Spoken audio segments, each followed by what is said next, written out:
Hello, everyone. This is Casey. I'm here to do our Friday night spiritual talk. I did invite a few people, so we'll see if we have any new people show up or not. Okay, shuffling cards for the next week. What's the energy coming in for the next week?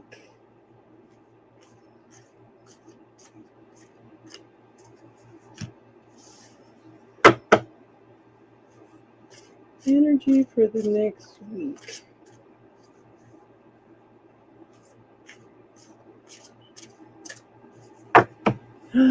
Hi, Casey. How are you, love? Energy for the next week. So, do you have a visitor or are you visiting them?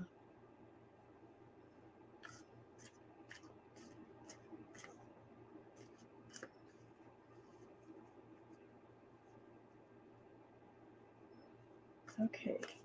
What's going on for the collective for the next week? Hi, Cece. Okay. You met halfway? Cool. I hope you're having fun. I hope you're having a blast, honey. You deserve it. You deserve it. Collective for the next week.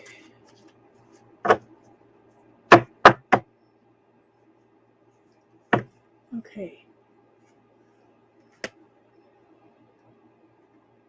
Well, we're walking away from a lot of stuff, aren't we?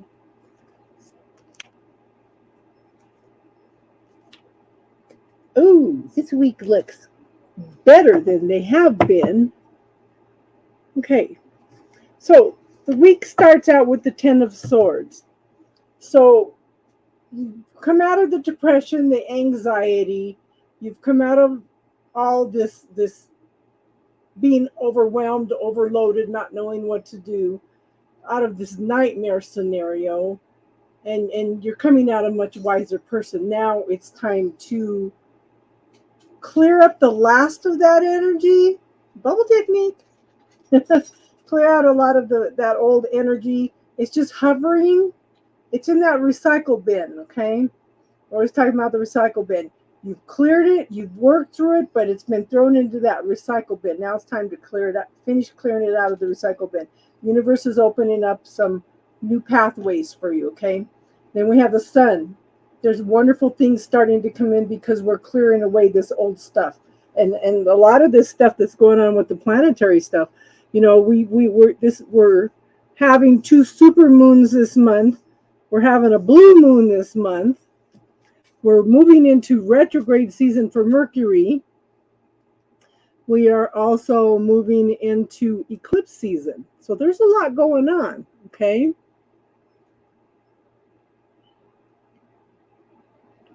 Hi, Alban. How are you, hun?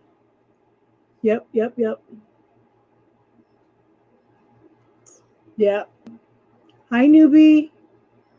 Okay, so we're working toward this happiness energy, this sunshine. Things are clearing away, things are brightening up, things are lightening up. We have lots and lots of potential. We have lots of choices. We're moving into more choice. The only thing constant about life is change. So follow your intuition, follow your knowing, ask your questions, follow what feels the lightest for you. Then we have the death card. The death talks about transmutation. Transmutation is changing energy from one state to another. Water is the perfect example.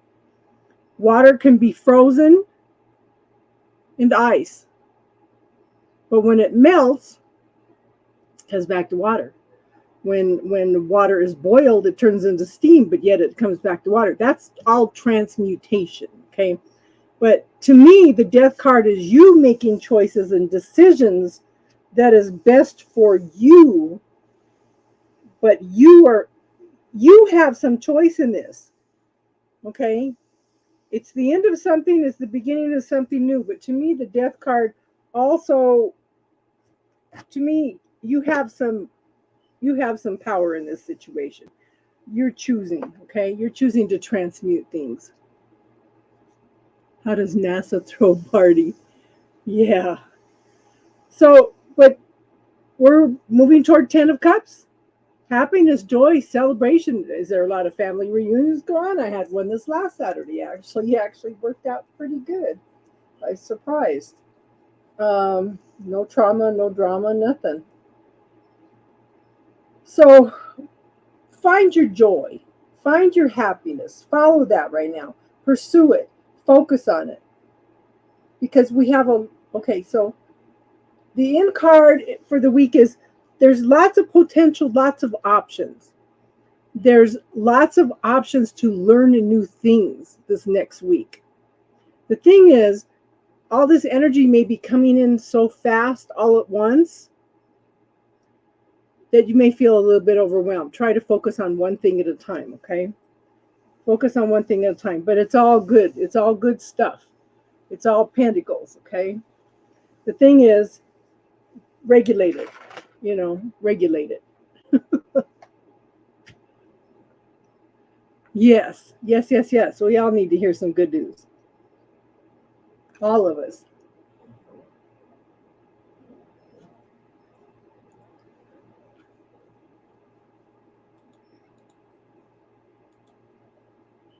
So how is everybody doing? How is everybody? And I'm glad you got some downtime, Casey. I've been gonna message you and ask you how it was going at work. Are you still blowing them away, honey? The thing is, you're seeing the whole picture and they're not. I'm sure they're getting an education, much needed education. Hello. So new thing on StreamYard now. I can go back in on really long videos now, and I could like start and stop and edit this. So we've got that option now. I was just listening to that before I came on. Oh, very cool. Yeah. Hi, Julia. Are you new? Oh, let me take my case off the phone. There we go. Yeah. Hi. Yeah. How is everybody doing? How is everybody? How you doing, Casey? Which one, me or the other one? Well, I started some new stuff. My son messaged me and says, "You need to try this stuff because it's for he goes, it kills candida." He says, "You do it 3 times a day for 3 days. It's supposed to clear candida." Well, I did it the first night, and man, I walked up them stairs like I was running. I said, "Whoa, there's something going on here." So I was talking to Jenna about it, and it's potassium iodide. Yeah. But she says it's for thyroid, but the way this other guy was talking, it clears candida. Okay. Very cool. Potassium iodide is for thyroid. It's to protect the thyroid from radiation. Right.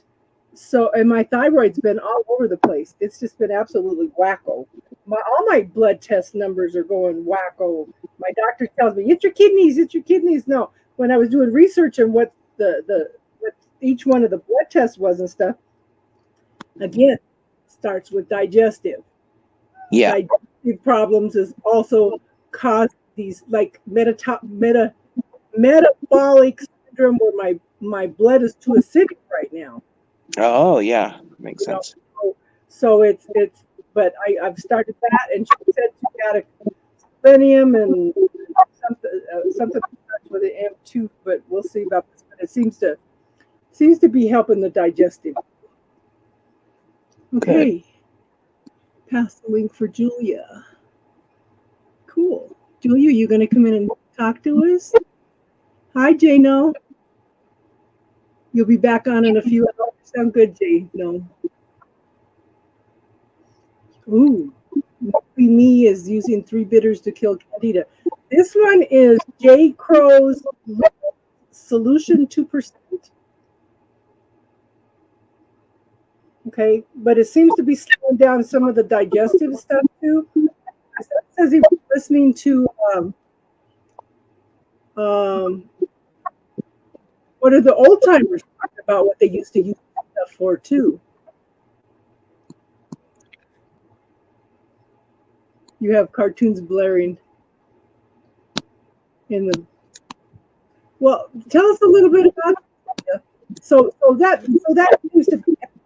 That seems to be helpful. Julia, are you one of the people that saw the stuff on Facebook? I did it on Facebook. People were saying, I wish there was somebody to sit for hours and do spiritual talk. This is the bad funny. It's also to cleanse the gut. Yeah. Yeah. And what's the difference? Yeah. Well, you're in the right place, honey, because I'm very fortunate when I started the channel. It's not my channel, it's our channel. I'm very fortunate because this is a no judgment zone. Okay. Everybody can speak their mind. We're all different. We're all meant to be different. We're all talking about our spirituality. So she's a friend of yours. See? What? You're welcome, honey. We're here to help people in their growth. We're here to teach people to heal themselves. Okay? We're here to support you in your growth. Answer questions if I don't know. Maybe there's somebody else who does. This is not my channel, it's our channel. We are family. And I had a gal that came on a few weeks ago. She says, "You were so loving and caring and nurturing." And I said, "You know what? I have to accept that because look at the people that come into the channel. We've had a couple people come in that have caused a little disruption, but they don't stay long and they move on. We're pretty much accepting of everybody and their beliefs. And like I said, no judgment zone. So do you watch my therapist too, Linda? Yeah. Yes, I could pull her a card. In fact, I'll pull her 3 cards. Would you like 3 cards?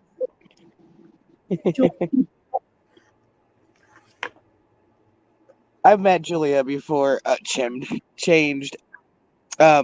I used to mod, or yeah, I'm still a mod for my therapist. I just haven't been there for a long time. I hardly mod at all. Would you like 3 cards, Julia? Anybody else want 3 cards too? Let's do it. Yes. Don't tempt me with a good time. Or threaten me with a good time. Oh, Accept. okay, 3 cards for Julia.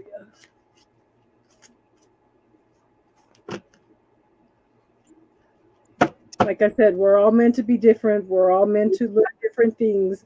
How can you judge somebody else when you don't know what lessons they came in to learn? All we can do is be supportive and answer questions. Okay, so what I'm seeing is, are you juggling a bunch of options? Are you looking at different opportunities? Are you looking at different choices? You've got those things running through your mind and you're trying to decide on some things at this point in time, okay? Does that make sense, hon? Let me straighten this out a little. It'll drive me nuts.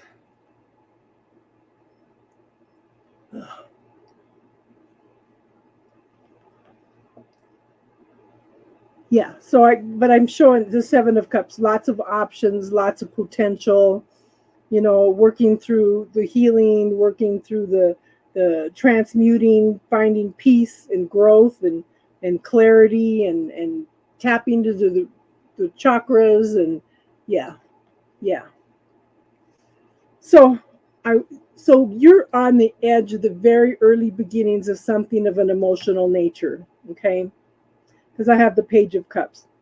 He's holding it. He's it's right there. This is the early beginnings. Very early beginnings of this. Okay?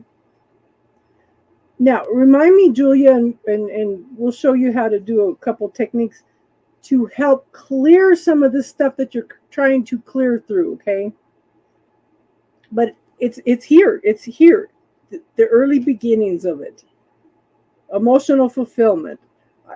I feel like some of that process is the new beginnings of love for yourself. Okay? Oh, that's beautiful. Yeah. So I have the Seven of Pentacles. You know, you've had an idea for a long time exactly what you want. You've planted the seeds for what you want. And that's what you always want to do. You always want to plant seeds, whether it's for yourself or for another person, or plant some seeds for some growth that you would like to see in somebody else. You know, you always want to plant those seeds. This has been a long time coming. You're head over heels with yourself. Yeah, excellent, excellent. I'm so proud of you. Okay. The It's paying off. It's paying off. This is not something that's in the far future. This is something that's coming quickly, okay? But the thing is, you got to get out of your head. You're still stuck in that monkey mind. And it's just running and running and running and running and running, okay? Remind me and I will talk to you about who does it belong to. That's the first thing you need to do to part of getting rid of that monkey mind, just running and running and running. But the seeds have been planted. The harvest is almost ready. Okay? Look at this. She's got her basket. She's just waiting for the exact moment to harvest it. Now it's time to make some choices and decisions. Now that the things are going to start manifesting that you want, what are you going to do with it? How are you going to pick it? Where are you going to store it? Where are you going to sell it? You know? What are you going to do with all these options, all this harvest now? Time to make some choices and decision. That's okay, newbie. We'll get you. We'll get you. Okay? But look at this. The harvest is there, but we got to get you out of your mind. That squirrel talks about the monkey mind. It's like the squirrel in a cage where it runs all night long. Okay? It just runs and runs and runs and runs. Okay? So, let me take a minute to talk to you about who does it belong to. Got to put on your overalls and a huge basket. Yeah. So, think about something that's been running through your mind a lot, Julia. Okay? See, what's the main thing that's in your head right now? That's giving you pause. I want you to think about that. Then I want you to take 2 or 3 deep breaths in. Close your eyes, take a few deep breaths in and relax. Okay, and let me know when you do that, because I'm going to ask you a question and I want you to tell me the first thing that pops up in your head.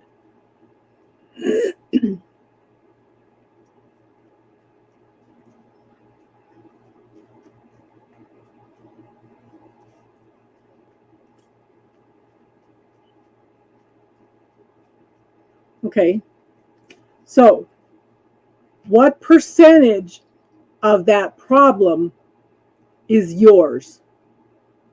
Give me a number. First number that pops in your head.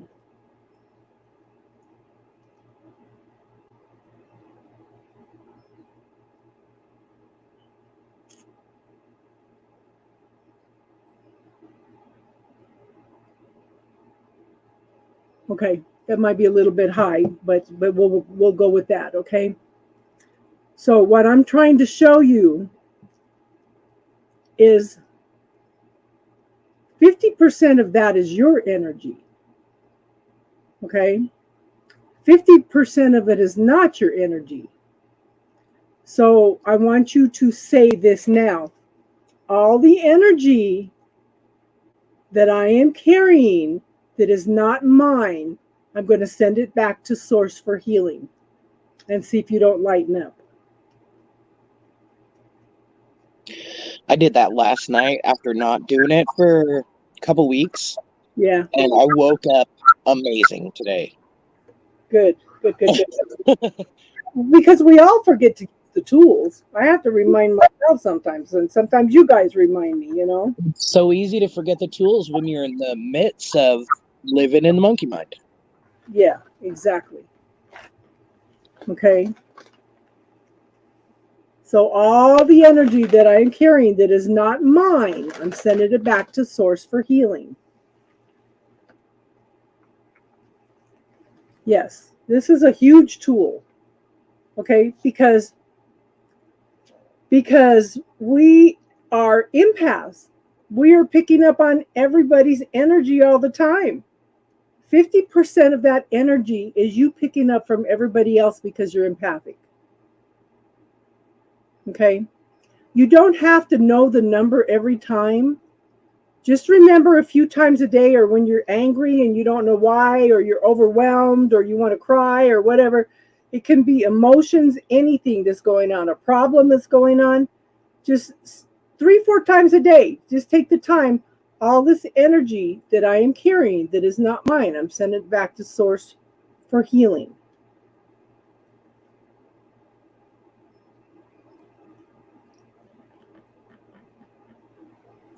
You can also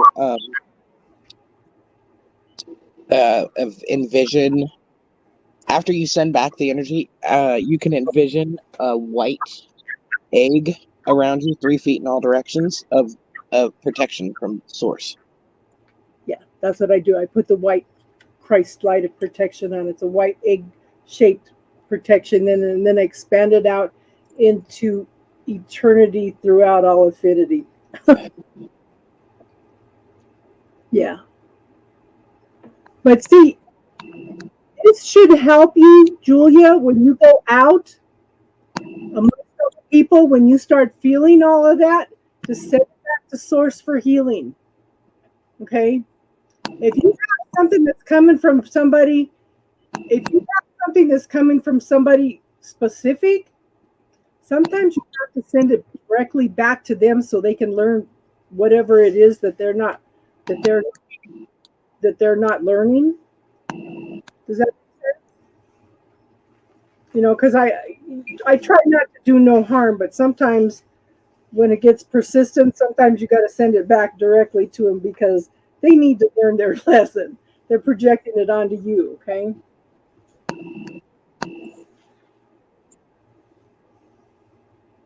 So another one I'm going to teach you is the bubble technique. Okay? Simple little tool that can shift our brain is like a computer. Okay?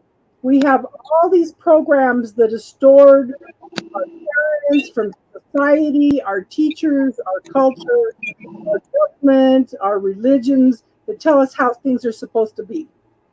Okay? Those programs run our life. Now, those programs are in the subconscious mind, running and running and running. Now, all that healing work that you have been doing is clearing out of the programs, but there's a recycle bin over here. The programs are not totally cleared until you clear out that recycle bin. This is a tool to clear out the recycle bin. Whether it's a statement, okay, for example, money doesn't grow on trees, that's one. Money's the root of all evil. You have to work hard for your money. Those are metaphors, those are programs that we have been programmed with, okay? I'm going to write those down for clearing later. Another huge one that all us women need to clear is I have to figure it out. Okay, I have to figure it out. That's a big one. Programs like that. Yes, I was always controlled. Now I'm free, learning to unlearn. Okay, so what we do with this bubble technique is you just bring your hands together until you feel heat, you feel a little ball, you feel the energy, whatever. Okay, You put in the statement, the emotion you're feeling, uh, the anger, the frustration. Money doesn't. You have to work hard for your money. That's huge. That's huge. Okay. Put it in the middle of that ball and just bring your hands back and forth until the energy clears. Or you could just put it in there and pop the bubble, or you could put it in there and hold it off, hand it off to an angel. Whatever works for you. There's no right and wrong. It's just an awesome technique to clear things just like that. Just like that.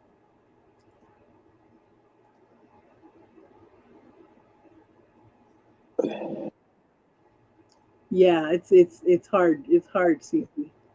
They just don't get me. Like, and I can't help. I mean, I can to a certain extent help my gifts, but I can't too. Like, it just happens.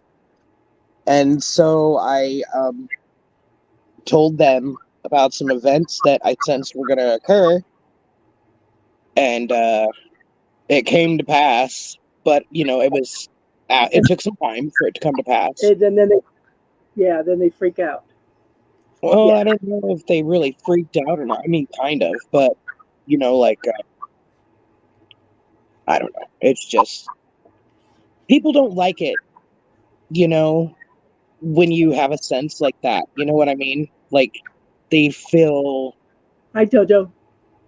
like, I mean, you can see right through them. Yeah, either tell the energy shifts, okay, or tell what happened the first time I ever did it. The first time I ever did it, I cleared some stuff. I felt the energy shift, and it was interesting because it moved back.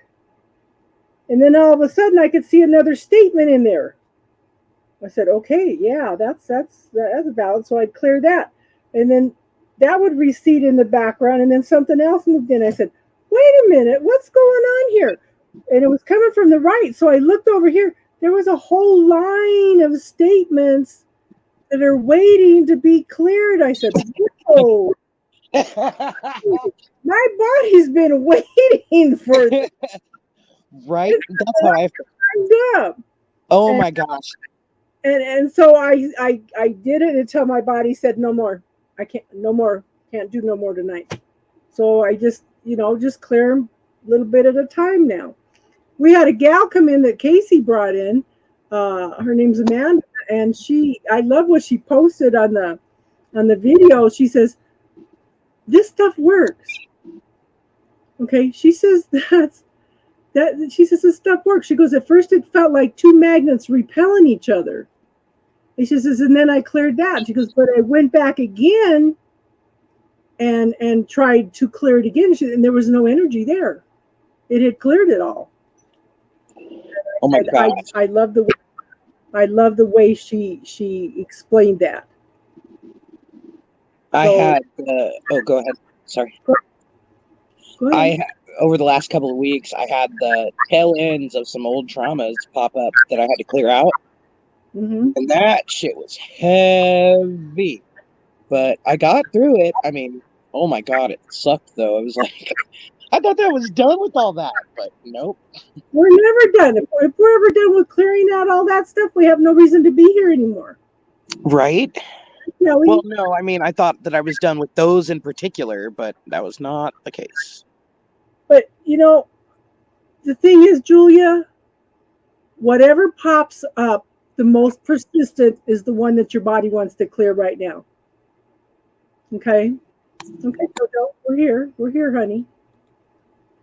Whatever pops up the most, whatever is the most persistent is what you need to clear at that point in time. Ask your body what it wants to clear. Your body has an intelligence. Your body runs your whole system without you even thinking about it. You can't tell me that's not an intelligence, Yeah. And trauma is stored in the body too. So somatic exercises, yoga, all that kind of stuff will help you release those too. And that's why, like artistic expression, because you have to give that pain and fear, you have to give that somewhere else to live outside of your body. So artistic expression is really, really important. If you paint, write, draw, dance, however you can get it out. Okay, so Julia, I want you to clear that statement. Clear one. I clear one thing and something else comes up. That's a metaphor too. Clear that statement. Clear that statement. Does that make sense, hun? I just ordered some books on metaphors. I didn't have any time this week, but last week we talked about some of the metaphors in the books. Yeah. But we're gonna be looking at some of those old metaphors. Yeah. But clear anything that pops up like that. Statements that you catch yourself saying over and over again. I remember telling my son one time when he was little, I said, money doesn't grow on trees. He was 8 years old. He's sitting there making all these faces. He goes, yeah, it does. It's made out of paper. That's the same thing. I said about the same thing about the same age. Hi, Yeah. Kelly. Hi, Kelly. So so those are two great tools to start out with. Okay. But the more you clear those old programs, the closer you are to finding your own truth. And okay, and remember, and I'm beating somebody over the head over this. What you resist persists. Okay, we had a gal on here that was having problems with her mother-in-law and her husband. She cleared some statements around them about the mother-in-law being bossy, I think it was, and interfering, and her husband not having time for the kids. She cleared that, and she says, man, it was like I was with two different totally people all week. When you clear the judgment that you have or the resistance you have to the way they are acting, then it changes the whole situation. Very much. Yeah, well, I would clear one thing, and this is another thing that the one, how did they word it the other day? I just can't get ahead. I just can't get ahead was one of them. Another one was I cleared. Yeah, what was it? I forget them once I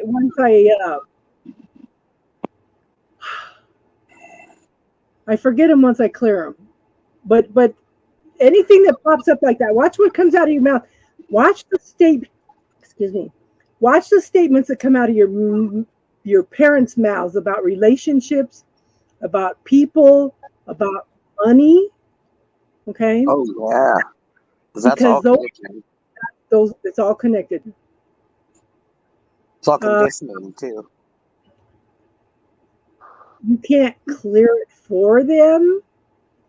But what I do, newbie me, is sometimes I ask permission to send some healing, and it's up to them whether they accept it or not. That makes sense, because I can't interfere with free will. You know? Yep. I can offer the healing, but it's up to them if they're going to accept it or not. Right. That's the thing too. Because I teach you guys these techniques because I can't heal you. I can walk you through it, but you have to do the work. You have to be the one to heal yourself. Exactly. And when you guys use these techniques, then you're my heroes. Then I know that I'm making a difference. Because Definitely. you guys, yeah. Most definitely. I'll be back in just a little bit. I muted it before I finished talking. Okay. Okay. Yeah. You can share the techniques with them, but this is one of the things I talked about with the planting seeds with your card. You can tell them about it. You can drop the little message and then just wait to see if they ask you about it or if they're open and receptive to it. That's one of the hard things. You can ask them directly, yeah. That's one of the hard things about being a healer, though, to learn is when when people are open and receptive to something and when they're not, you know, and when is somebody just looking for somebody to listen to them,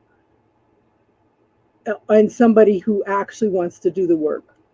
A lot of times if you offer advice when somebody just wants somebody to listen to them, then it's going to create resentment.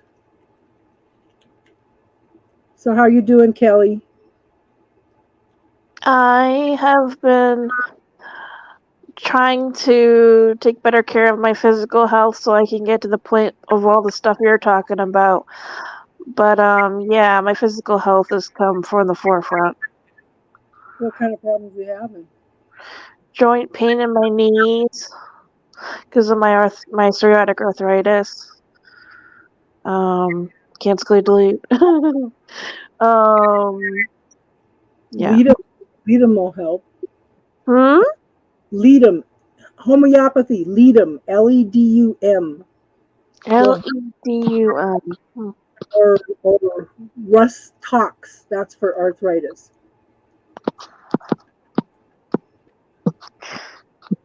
Ledum, and what was the other one? Sorry. RHUS.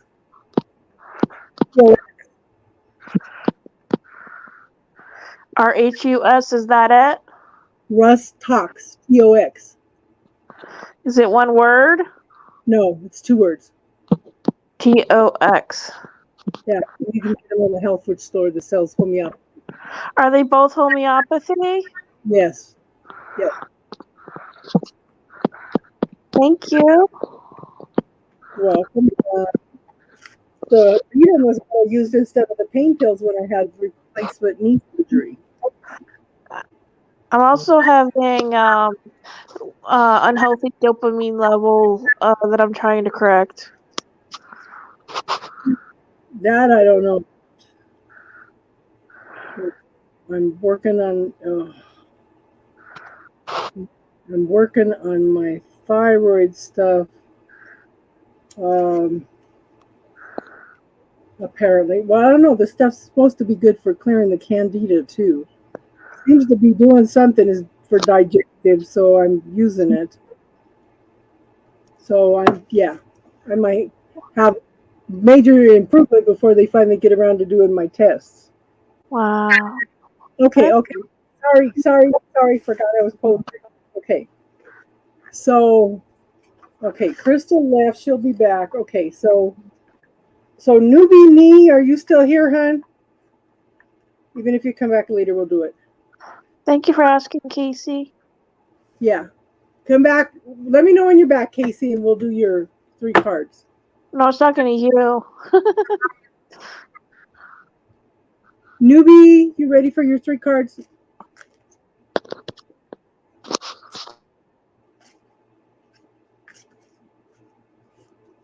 Okay.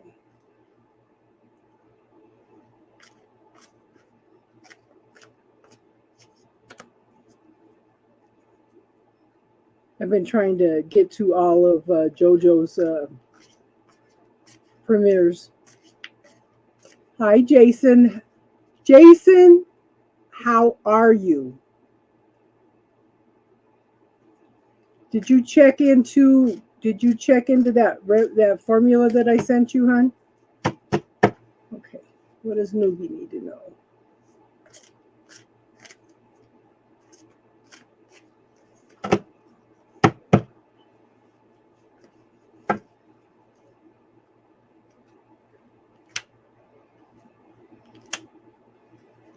Ooh. Okay. So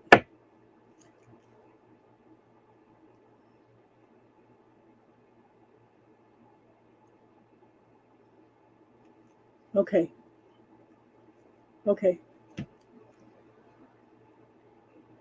You need to let me know how you're doing, Jason.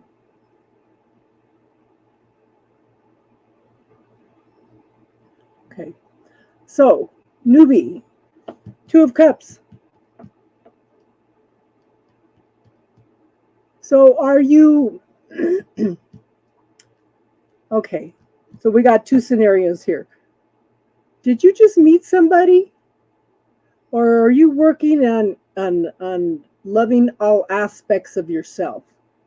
Or are you possibly going into a business arrangement with somebody that you're close to? Okay. Hand pink waving. I know, Mojo. I know. Jojo. Okay. But I got the Two of Cups. And then I have the Chariot. So, working on loving you. Yeah. That's what it kind of felt like more than anything was the Two of Cups is you integrating and learning to love yourself. You know, learning to love the dark and the light. Coming into the focus of the yin yang symbol, okay? But the Chariot here is there's forward progress, there's movement, there's some transmutation going on at this point in time, you know, and you're working on the balance and you are making progress. So don't think that you're not making progress, okay? But you don't quite have a handle on the situation. Yeah. Well, I haven't been in a relationship for 6 years, and everybody, even somebody that I casually talked to yesterday, said this guy might be coming back after 6 years. And I said, and JoJo keeps having readings and keeps saying he's coming back. No cojones.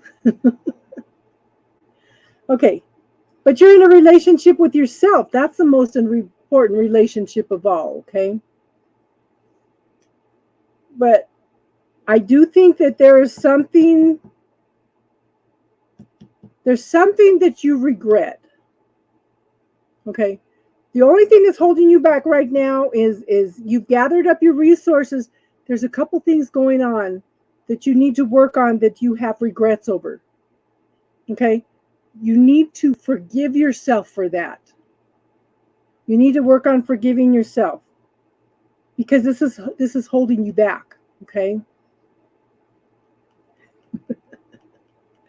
You didn't do anything, JoJo. Okay. But you're ready to move on.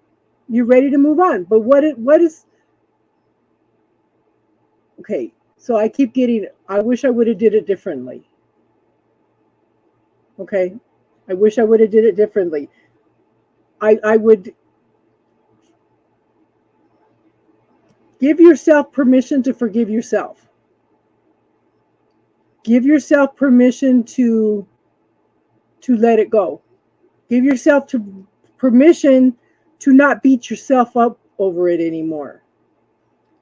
Give yourself permission to acknowledge that it was a lesson and that you learned your lessons from that and that you're not going to do the same thing all over again. Okay, now I was pulling 3 cards, but another one jumped out, you know, because the universe is offering you some things at this point in time. Yeah. But see, just remember, hon, you are not responsible for how they treat you. Okay? You are not responsible for how others treat you. That's a reflection of who they are. You would need to acknowledge that that's who he was. Quit making excuses for him. Okay? And just remember, you did the best you could with what you knew at that point in time. So, the card that popped up is the 4 of Cups. The universe wants to offer you something, hun. And look, you've got all this potential here. You've got all this potential. Okay? But the universe is offering something. I don't know whether you're choosing not to acknowledge it at this point in time. I think it's kind of there in the back of your mind that it's being offered. But until you let go of those regrets, you know, you're going to be in this position. You know, and some of those regrets and stuff, put them in a bubble and hand them off to an angel, or pop the bubble or do the bubble technique or whatever, okay? But you are not responsible for how he treated you. You've got to get past that. And that's so hard. We have to give ourselves permission to forgive ourselves for putting us and our children into that situation. I had a lot of that to do myself.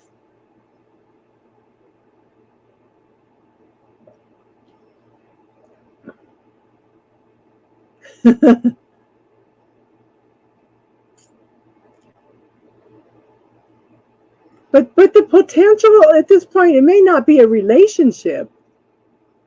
It may not be a relationship. It may be opportunities for new friends. You know, there's lots of potential there. It doesn't necessarily, I don't think it's a relationship, but those regrets, yeah. Yes. That is, and that's, and nobody's as hard on us as we are on ourselves. You know, nobody is. Okay, Casey's not back yet. Who else wants 3 cards?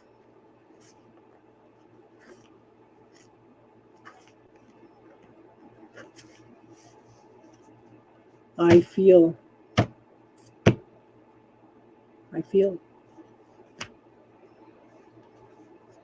So put those feelings into the bubble too.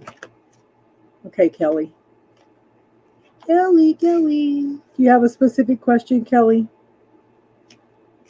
But you know what? Just remember, Kelly, newbie, our kids signed up for this also to come in and learn these lessons. What you did, you didn't let your kids down. You got yourself out of a bad relationship. How is that letting your kids down?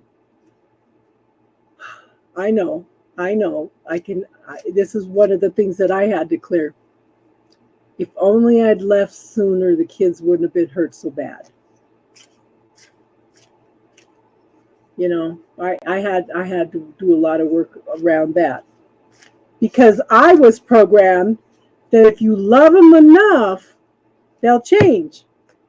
How many of us women are programmed with that? If you love them enough, they'll change.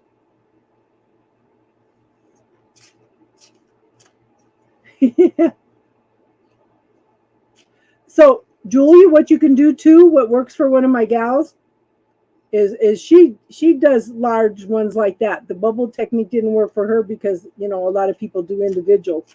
It works better for people that way. But if you pull out a suitcase, okay, start putting everything in that suitcase. And when that suitcase gets full, take that suitcase and throw it into the violet flame and ask for it to be transformed into healing energy for you and your life. Okay. What does Kelly need to know? So you might try the suitcase too if you've got a huge bunch. But the violet flame is for transmutation. Sometimes I'm just driving down the road and I want to transmute a situation that's not real good. I just throw it through the violet flame and ask it to be transformed into something healing for the situation. We have skills, girl. Okay, what does Kelly need to know?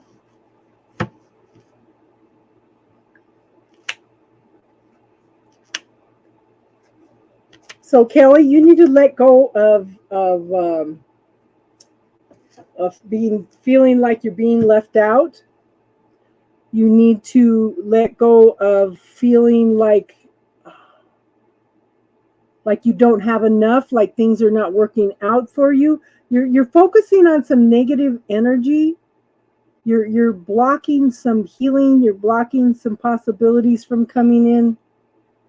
It's like the universe is trying to bring things in for you, but it's like, okay, you're right here, okay, and this energy is trying to come down to you, but you've got these belief systems that are blocking it, so it's coming down in front of you, and it's missing you.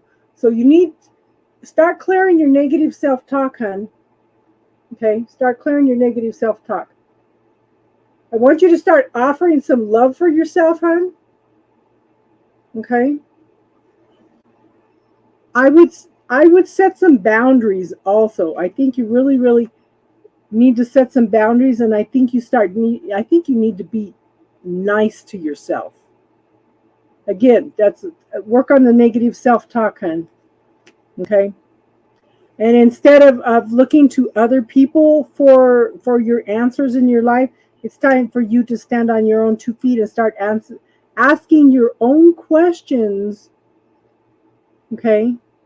And being your own authority in your life. It's like you give your power away to people too much at this point in time. It's time for you to make some choices and decisions that are best for Kelly. Does that make sense, hon? Who else would like 3 cards?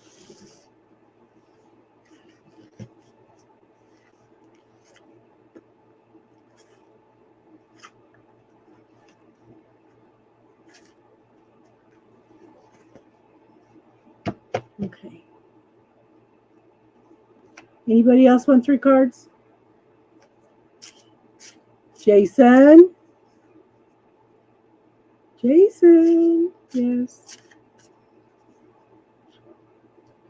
So are they doing anything specific in the hospital, hon? Are they going to do surgery or treatment?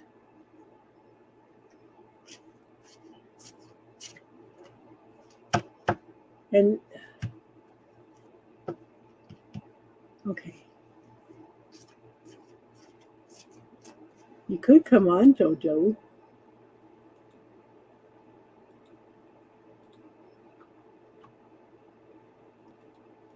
Yeah.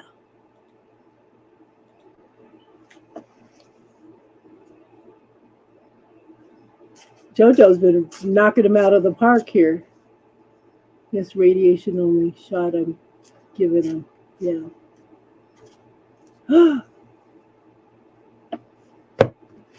Okay, so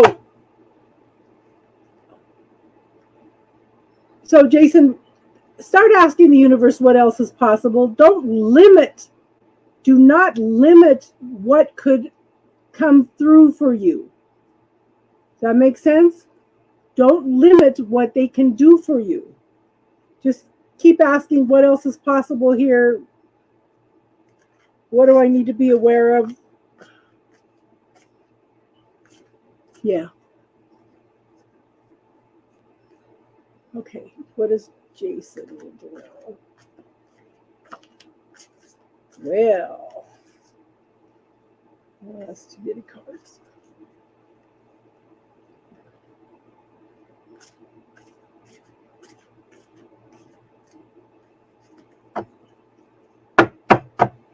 Everybody's in and out tonight. We have 9 people. How come nobody's interacting? Selena, how are you? You haven't been here for quite a while. How are you, hon? What does Jason need to know? Do not limit what the universe can do for you, Jason.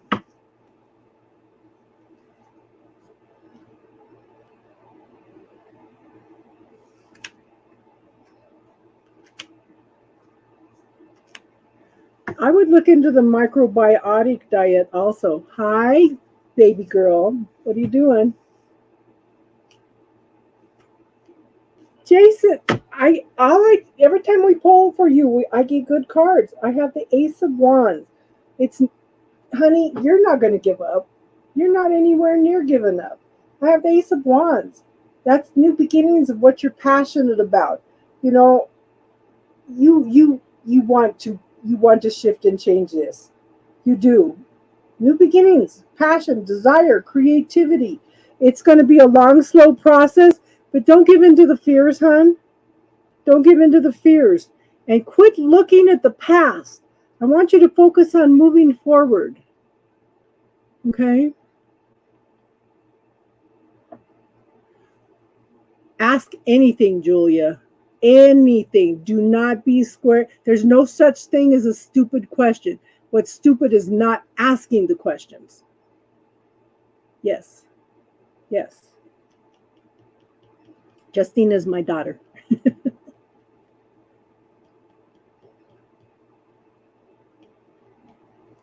She's on her own spiritual path, but you know, it's a long, slow process, but I see success, Jason.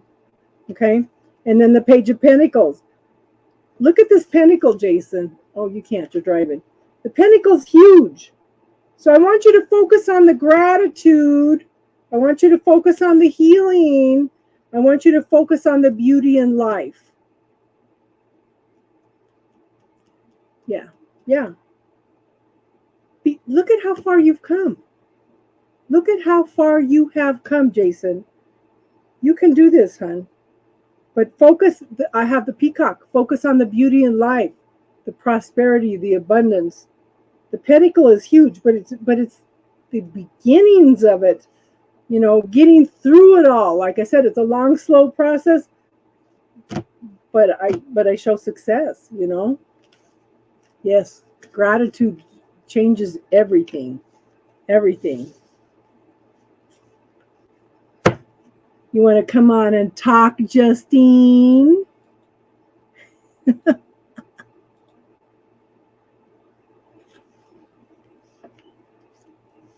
Who else wants 3 cards? Are you and Des coming up this weekend?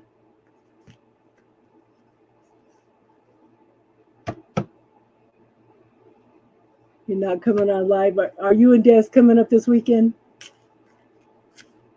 You're coming up this weekend? Oh, you want 3 cards? Is my fog easy? Is your okay? Is your what easy in heaven, hon? No way, it's too hot. It's cooler here.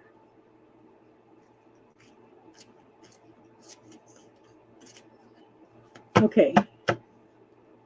Okay, 3 cards. Oh, is your dog? Honey, I don't even have to pull cards to ask that. You know what? Dogs are such a gift. Dogs are a reminder of there's no accident that dog is God backwards. Okay? Because dogs are a perfect representation of how the universe loves us and adores us. No matter what we do, we are still loved and adored. And will always, always be given that forgiveness. All dogs go to heaven. Yes. Yes, yes, yes.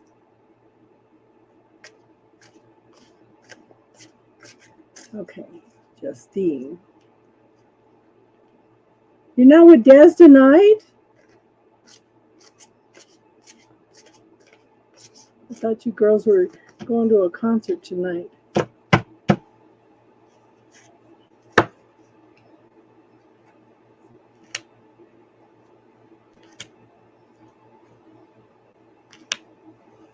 So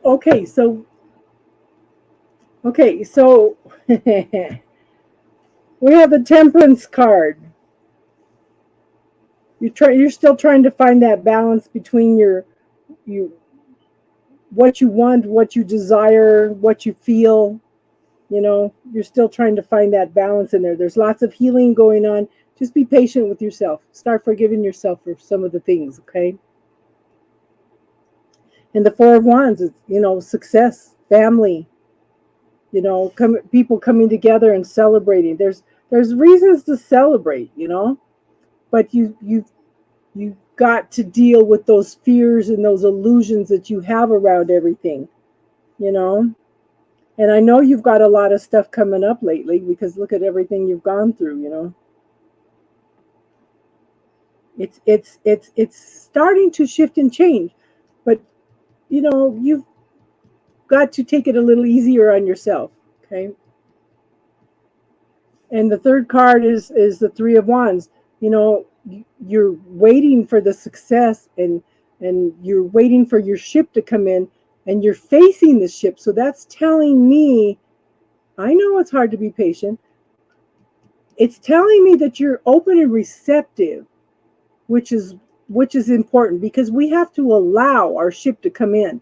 If we have blockages to it coming in, we're not going to see it. We're going to miss the opportunities, okay? But there is lots and lots of potential there. It's coming in. Again, you got to be patient. See? But in the meantime, be your own hermit, okay? Go within, find your own inner authority, and then go out and shine your light in the world. And that's what you're doing. And that's what you're doing, okay? Oh. Well, that's one of your gifts then, Julia.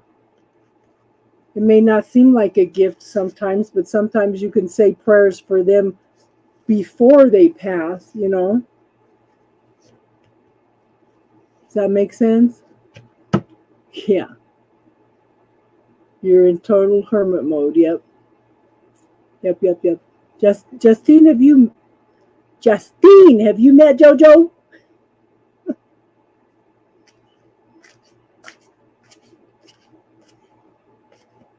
Selena, did you want some cards? Did you want 3 cards, hon?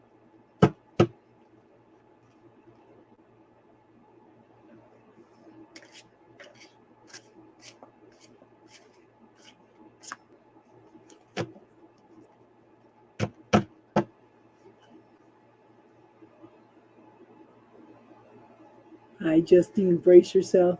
This Mojo Tarot. That's JoJo. That's our Gemini King.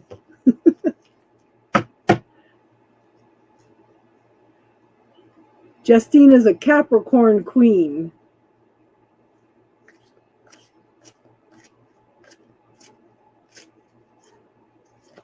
One of my Capricorn girls.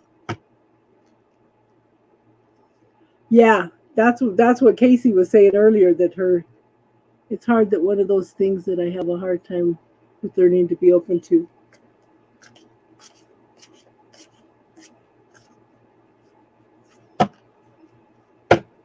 Yep, happy baby. Selena, I can pull 3 cards for you, hon. I know you have troubles with English. If you have any questions, though. Hon, I think that you're working on some new beginnings, okay? I have the Page of Pentacles. The Page of Pentacles talks about new beginnings, okay? You've been working on something. It's starting to have a little bit of progress. It's starting to have a little bit of success. But I want you to focus on the gratitude. I want you to give thanks for everything that you have gone through up until now. I want you to take the time to focus on the beautiful things in life. The flowers, the trees, the beautiful people in your life, the sunshine, the blue sky, you know, just gratitude. Focus on all the wonderful things in your life, okay?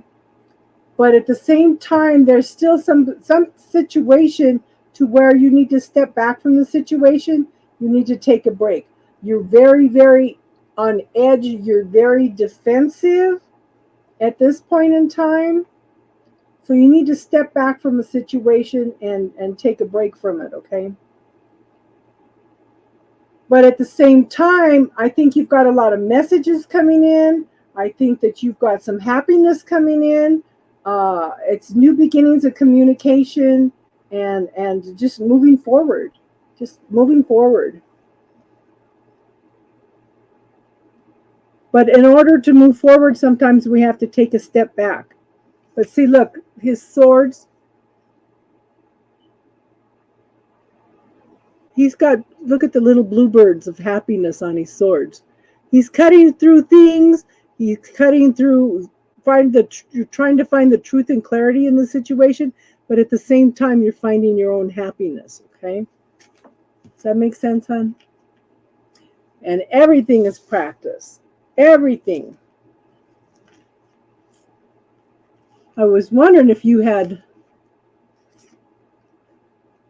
I appreciated your last read. Yeah, the Capricorn one, yeah. She just don't want to hear anything about love.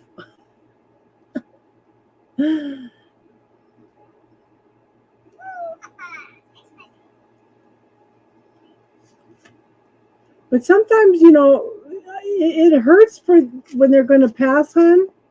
But you can also help by them when you know they're going to cross by calling in their loved ones and their angels and stuff to help them pass easily.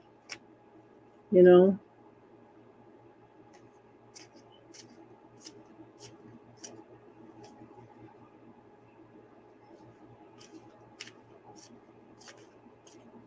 Yeah. Yeah, you do have the best love in your life. Oh, I have you, Mama. Oh, my goodness.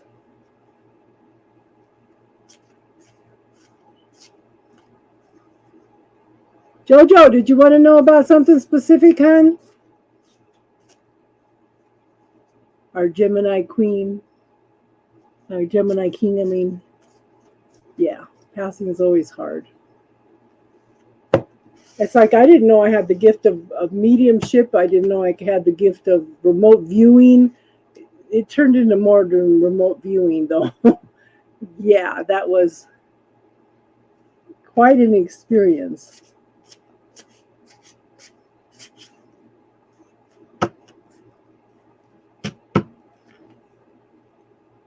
Yeah, Jason needs prayers. Jason needs prayers. He's a fighter, and he's gone through a lot the last few years,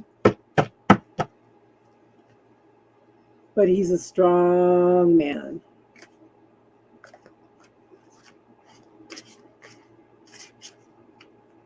So I had posted on somebody had posted on Facebook that they wished that they had people that they could sit and talk about spiritual things for hours. So I told them about the spiritual chat. So I was wondering if anybody knew was coming in tonight. And then Julia popped up. Yeah. So besides the bubbles, what tools can I? So I want you to be open to gifts. That's the thing. We are made in the image of God. We have all the gifts, talents, and abilities, but what are we allowing ourselves to have? Okay. Lots of loves and kisses to you too, Selena. Okay. So you need to clear away the belief systems that you don't have these gifts. Any belief systems you have. Anything that makes you uncomfortable, anything that you might have a little bit of an edge of judgment on, educate yourself about it. Okay? Educate yourself about it. Take the stigma, take the resistance away from it.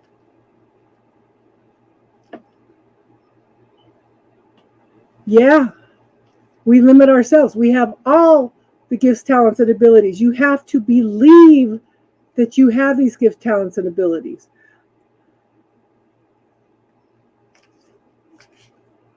Yeah.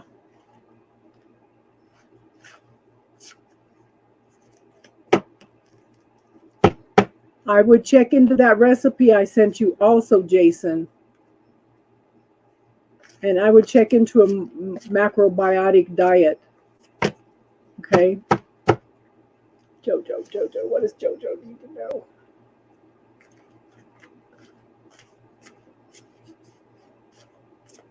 I think Jojo's having too much fun with his channel.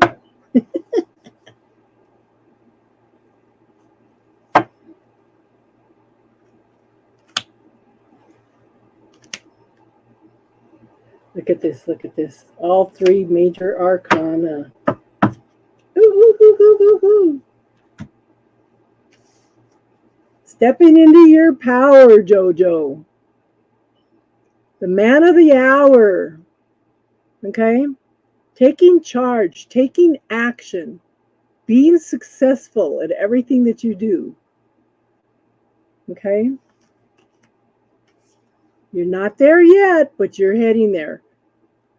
I think that you're going to tweak a few little things, but you are moving forward. You're going to transmute a few little things that you feel like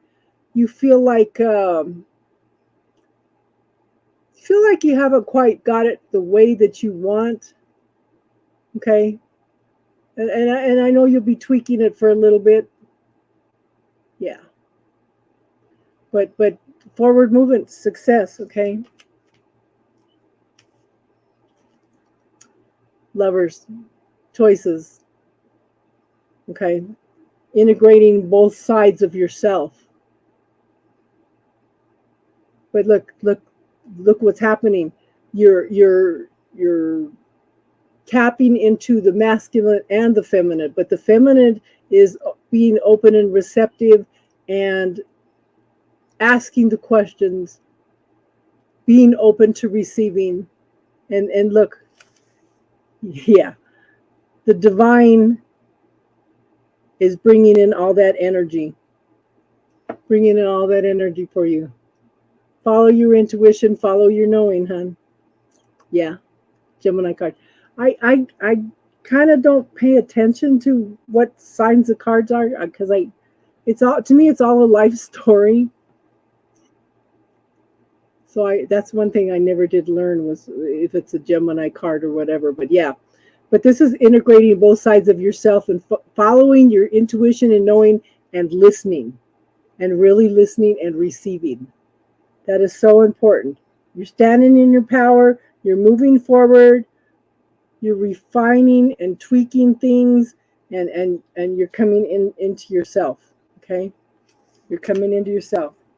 Ooh, I'm excited for JoJo. Yeah.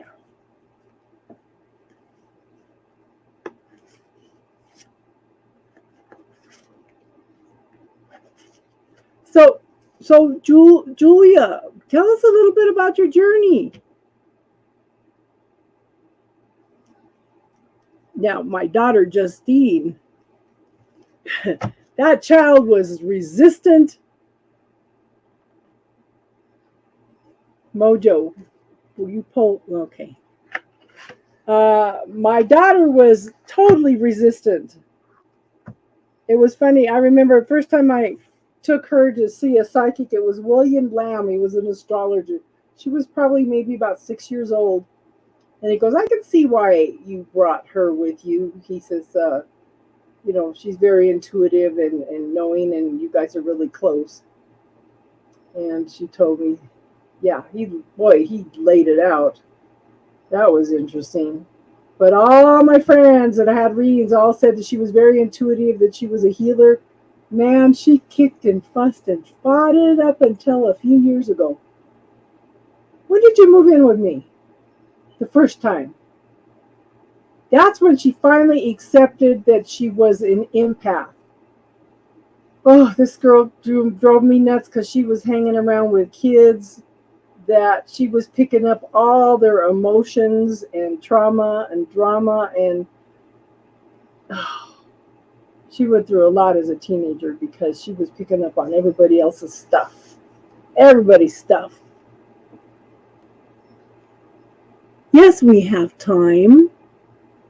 8 years ago. Yeah. So I'd say that's about when she finally accepting that she was on a spiritual path. Julia, sometimes we're on here for 5 hours, hon.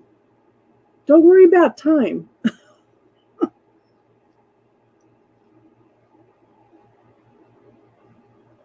Yeah.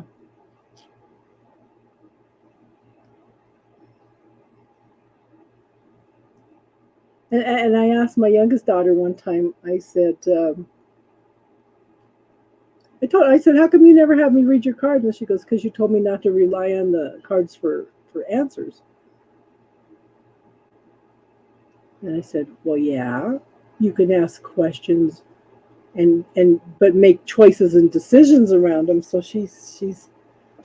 but she's going through some spiritual awakening too, but she's going through it in a different way. I used to talk to you about being an empath all the time, girl. You just weren't ready to hear it. And that's what your ex told me here. Why didn't you ever tell me any of this? I said, we did tell you. You just weren't ready to hear it yet. He was having a little bit of a trouble accepting that.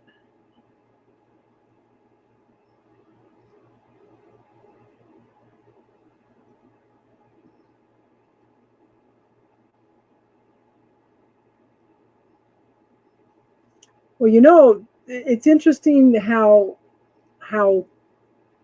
psychologists and therapists are now starting to say that people that are empathic are because they went through trauma as a child. But I think I know some people that it never went through any kind of trauma in their lives, and they're very empathic. So in other words, okay, so I look at it this way. Did you ever watch Star Trek, Julia? Did you ever watch Star Trek?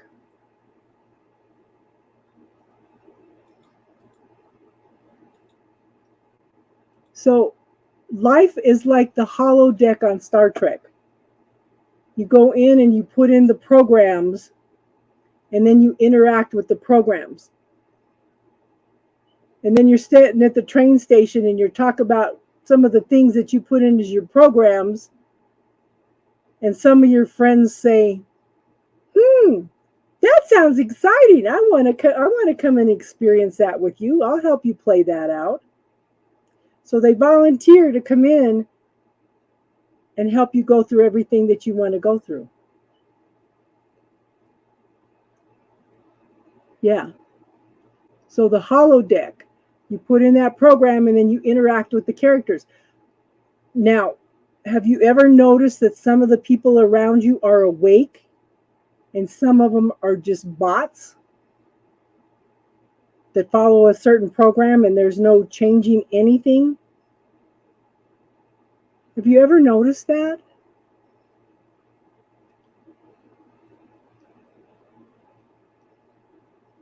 Yeah. But we have some people that come in to help us experience it that are awake. But see, you set up the program as a child to go through that. And all the people interact to help you learn all that stuff, you know.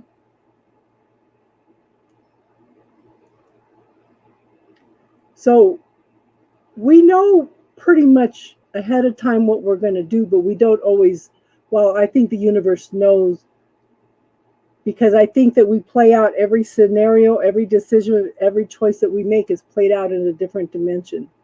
Does that make sense? Everything's played out simultaneously. It's like watching all the different possibilities at the same time on the different paths and how they all branch out.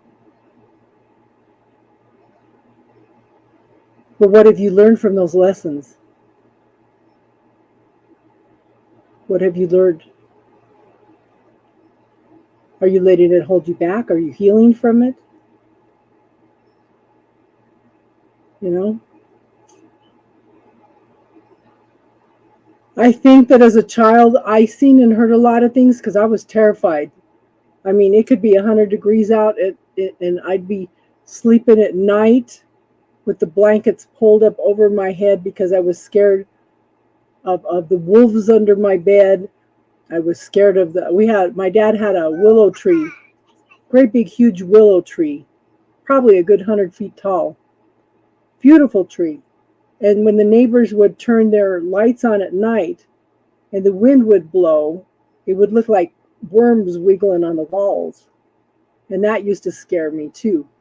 And I remember waking up a few times feeling that if I would have turned around, that I would have seen the devil standing there on next to my bed.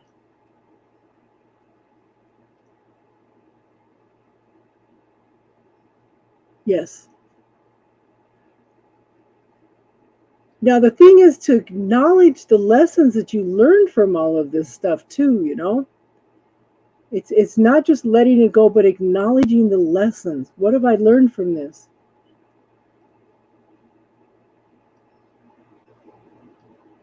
Did you post something, sis? Did you post the gratitude meditation? Because it's not showing up on StreamYard.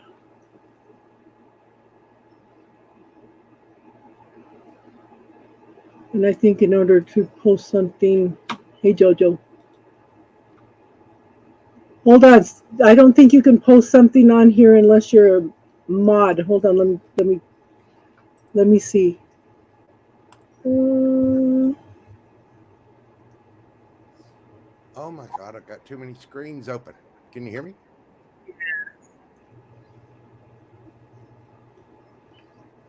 okay, let me make you a mod and you can post it. That is a moderator.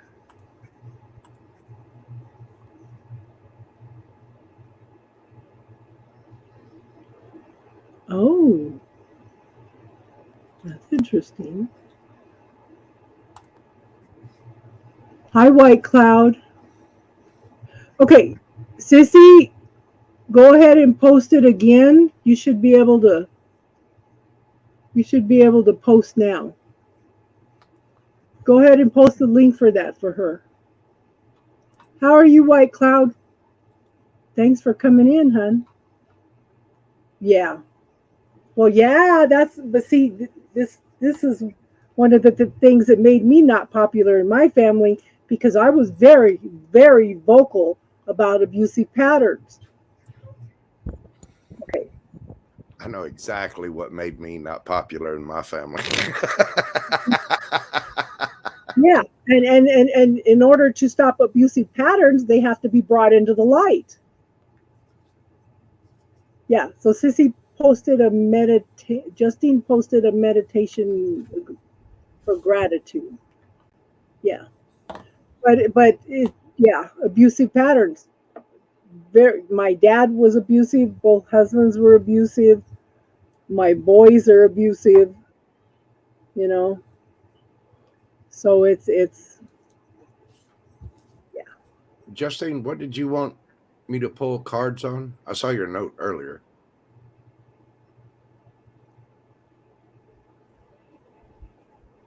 Well, welcome. We do spiritual talk here.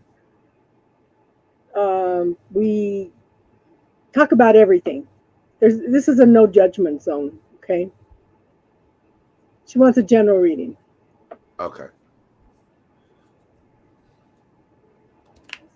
Yeah. Can you tell us a little bit about you, White Cloud? Hey, Amanda. How you doing, hun? Amanda was invited by Casey, also Julia. Yeah, yeah. But mine too. Mine too. And I've been single since 19 yeah. I've been single since 1988. No, 1990. No, 2000. I've been single since 2000 now. I had to think that through both husbands. Tell us a little bit about you, White Cloud.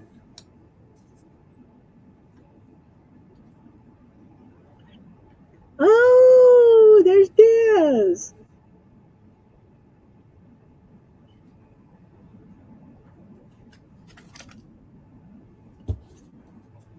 Oh, well, yeah, you got kicked out because you went to the meditation. I hope you, yeah, I hope you at least save that meditation. Just tell us a little bit about you. That's all.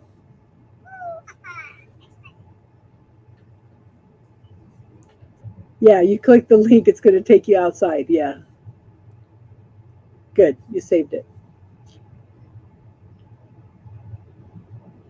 We have a whole mixture of belief systems in here, hon. This is a no judgment zone, and we honor and respect each other's differences. Exactly. I believe in the magic of Tom Selleck's name. My niece and I came up with that one. We decided that there was this like 3-week period where Tom Selleck as a subject kept coming up in my life. And, my mom was like, oh, yeah, he was hot back in the day. And then he would appear on TV. He was on an episode of Friends. And then one of his movies was on. And it was just everywhere I turned, it was Tom Selleck. And so we decided that if you said Tom Selleck's name 3 times, you would invoke the magic of Tom Selleck's name. Not the actor. He's not magic. It's just his name. So you'd walk up to people and ask them, say Tom Selleck's name 3 times in a row. and just watch in amazement as they had this internal debate as to whether or not they were about to say something dirty. It's truly magical and fun. Justine, I did pull cards for you. Your you start off with the Six of Swords. You're trying to move to calmer waters from some kind of communication with or about a King of Cups. Cancer, Pisces, Scorpio. Whatever this is, whatever this is ending a cycle for you. And it has something to do with somebody being a Knight of Wands. Dun, dun, dun, the player card. Doesn't have to be a player, but just somebody that's moved in a very passionate way with speed. You have apparently been recovering from this with the Four of Swords, and you are saving with the Four of Pentacles. You've been in your head a lot about this, the Eight of Swords, and there's no need for you to be in your head about it, because your ancestors are calling judgment on whatever this situation is. So it's either something to do with the King of Cups or the Knight of Wands, but there was something that happened there that you're recovering from, ending the cycle and moving on to calmer waters and floating at doing that. You're always in your head. Yeah. So, I don't know what this is. It could be something from your past. It could be something you're dealing with at work, or I don't know. The only pentacles that I've got here are the Four of Pentacles, and that describes you. So you're holding back, saving, looking towards the future. You're not really saying much, and you've been in your head. And apparently somebody on the top side, your higher self, your angels, your guardians, your spirit guides, whatever, somebody is calling judgment on the situation, and somebody's about to get it. It seems like somebody's in due for some karma. So I don't know if you went through something rough with a Cancer, Pisces, Scorpio, or Aries, Leo, Sagittarius. It's a Libra. Whoever it is, they were either acting in the energy of a King of Cups or a Knight of Wands. Wow. Yeah. Okay. White Cloud, we have a gentleman that comes in. His name is Jack Wolf. He's also Native American. And a lot of my spirituality is based on the Native American teachings that I have been taught, that I know of. I tell everybody all the time they should learn more about the Native American spirituality, because I think that that is more accurate than anything. I mean, if you even look at quantum physics, everything that the Native Americans have been teaching us is the quantum physics is verifying. And yes, we live in a world blessed, but I'm glad you're not stressed. My kids are all at least 30% Native American. Des is about 35% Native American. She's looking for a teacher. So we got a lot of people in here that are interested in. People are chasing you for marriage. Yeah, JoJo is amazing. Thank you, JoJo. You're very welcome. People are chasing you for marriage. Oh, hang on.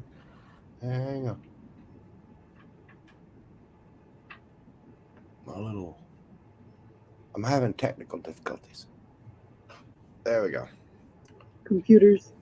Well, I'm playing with cards, uploading videos, talking to you guys, and then working with a studio set of headphones and a microphone all at the same time. Because Geminis with ADHD have to have something to keep their little hands busy. How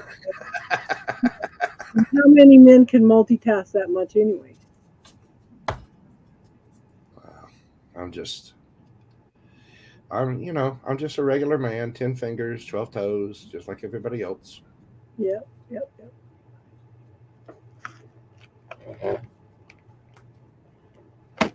Okay.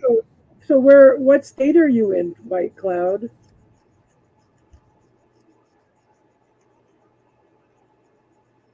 We've got Jack, he's in California.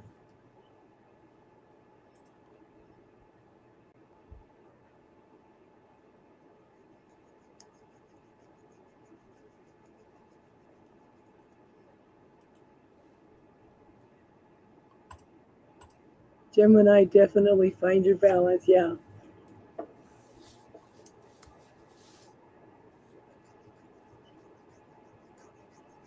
My balance involves 8 screens.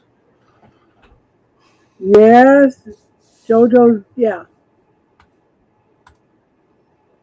California getting ready with your broom to be blown away. Oh, yeah. I have been crying all week over Hawaii. I don't even want to start again. It's just breaking my heart. Breaking my heart.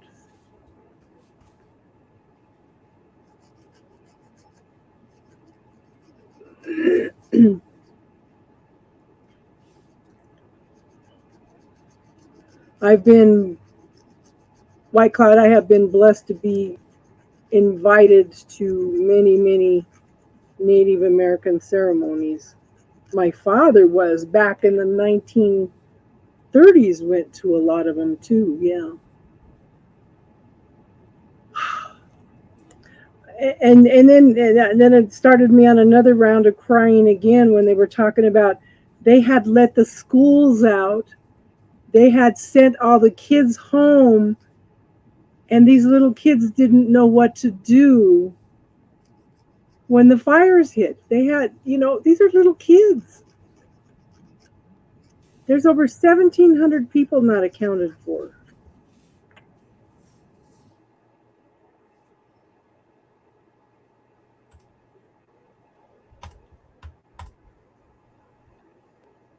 What kind of message do the stars have, White Cloud? We need good.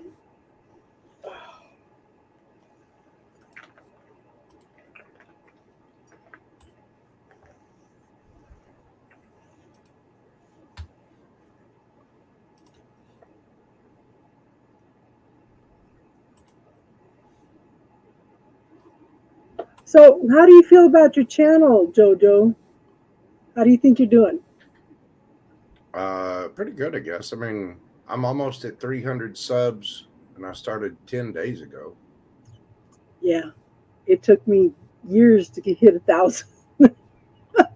That's what somebody else said. I had a lady tell me today that it took her a year and a half or almost 2 years to hit 300. So basically, I needed to, It took me like 4 years to hit 1,000. I mean, basically, I was told to, quote unquote, quit my bitching, KYB. Oh my goodness. But I'm a Gemini, I'm impatient. I've worked really hard on it, and I've gotten a really positive response from people in the community. Folks seem to like it, so I'm Yeah. just gonna keep going with it. I've set it up with a very particular style, mine, and just I don't know. I've been having fun with it. I've enjoyed it. I'm almost to 1,000 videos. I don't know. I How don't many know where I'm at right now. I mean, I'm working on the second set. Later on tonight, I'm sitting here uploading Capricorn, Aquarius, and Pisces right now, and I will release those the moment that they are fully I have processed or whatever. I have 962 videos. Well, you've got a lot to say, Miss Casey. A lot of useful information. Yeah. So you're in North Dakota, White Cloud?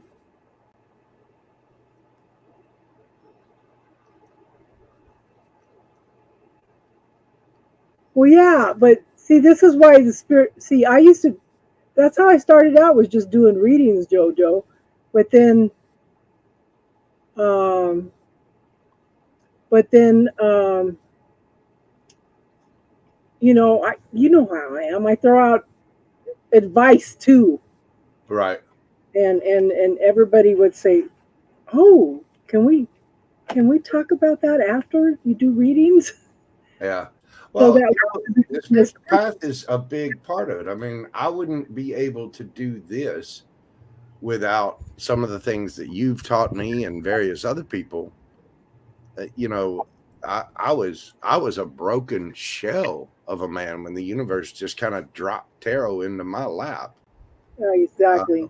everybody had, I mean, my family had ghosted me. My parents are gone. No brothers or sisters. No kids. My fiance ghosted me. My whole world got decimated, Yeah, and I was about maybe a month and a half into that. Now I could barely pick my head up off the pillow, yeah, and I had a client come to me that wanted a tarot deck drawn. yeah, And so I went on YouTube, started looking and figuring out what the cards were, all that kind of stuff. And,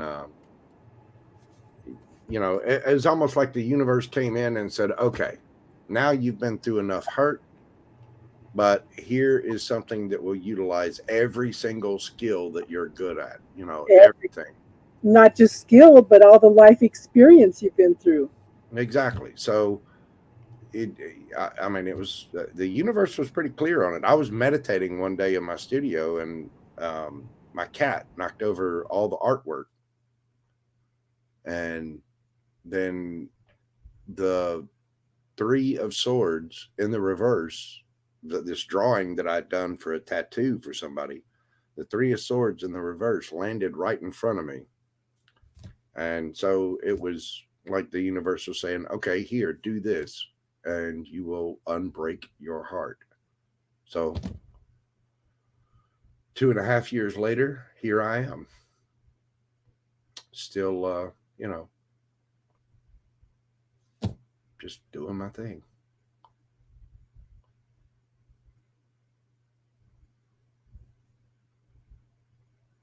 People need to pray. People need to be thankful. People need to stop and think about life. Yeah, they do. That's one of the problems of this world is people don't take the time to stop. There's so, there are so many distractions on this planet and so many things for people to get into. And we've gotten into such a push button age where people have no patience. They have no, they want everything in instant gratification. And it doesn't work that way. Yeah, No, it doesn't. But I mean, don't get me wrong. I'm guilty of it too. I know. Be careful, Gemini man. Be careful. Okay. I'm being very careful. What do I need to be mindful of, White Cloud?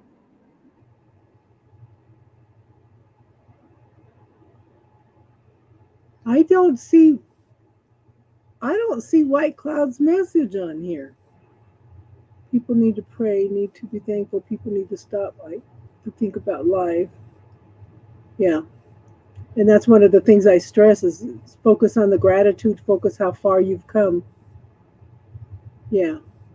Oh yeah, Justine wants it all now. But it takes time. Oh, there's Crystal. Yeah. I mean, I know I've come a long way just since I started coming into the Spiritual Corner chats maybe a year and a half ago, somewhere around in there. Has it been a year and a half? See, he says, Gemini man, your word is very wonderful. Where your power is strong. You have many angels around. Well, I definitely feel them. I mean, Oh yeah. Lord knows, I'm I meditate and pray every morning and every evening. And then I do another quick little meditation outside every day if I can. Try to ground. Did you play the guitar for your intro, Brojo? Yes. I knew it. I was like, that's so good. Yeah. Well, all the music that was out there, it was either a choice of the music that's on YouTube that you can use and, Yeah. credit for or whatever, but none of Or it you can worked get- for any of it. So that was stuff that I'd recorded before. And I mean, I play guitar for about an hour and a half, 2 hours every day. Yeah, how's your shoulder? It's still there. I mean, Is it better? it is better. I can, I've got a lot more function out of it than I did. I haven't, they still haven't determined if I'm going to need surgery or not. They think one of the muscles is completely separated between my shoulder, my elbow, and my pec. So there's still something off in there, but They think it's a muscle, not a tendon. I think, they think a lot of things. I think they paid a lot of money to put a lot of fancy letters behind their name. I mean, I remember when I went to the ER for that, and the guy looked at me and he said, "Well, it looks the same on both sides." And I was like, "Wow, how much did you pay for the degree that allowed you to come up with that conclusion?" I mean, they're both shoulders, right? They look the same. You've got one on each side, so you must be all right. Right. Looks like you have bilateral symmetry. Yeah. Forgive me if I don't trust you. But no, I'm doing good. I've gone through physical therapy. I can paint. I can draw. I've still got a little soreness in it, but When you said trust, that just reminded me, Carly's friend, he says, like, you can be like, "Hey man, you want a hot dog?" or whatever, and he's like, "I don't trust like that." Sorry, just cracked me up. Random. oh my. Anyways, yeah, your channel's looking pretty good, bro, Joe. Moving right along. Really appreciate that. I'm waiting on everything to process right now to upload 3 more. I'm waiting on Pisces, sucker. Pisces is what's going and processing right now. Right now, I'm excited. Let's see if you tapped into this part of the collective. Yeah, here I'll give you a sneak peek. Basically, Pisces was about you need to go within, be the high priestess, and what was it? Hang on. You need Damn to it, that's like last week's energy. No, I'm just kidding. Well, last week's you had the 10 of Cups and the 10 of Pentacles on the way. This week is kind of a continuation of that, but there's some patience needed, and you needed to go within and kind of calm yourself because the 10 of Cups is coming in divine timing. Patience, that evil P word that we talk about all the time. Yeah, I mean, patience isn't too hard for a Pisces, but sometimes. Well, it's one of the basically, this came out saying with the end of it ended up that the Pisces needed to be, you needed to go into your high priestess mode, which meant go within, commune with your higher self, and shut up. Thanks, bro, Joe. That's exactly what we're doing. That's what the universe is telling you to do. Be the high priestess and shut your mouth, boo. It's on the way.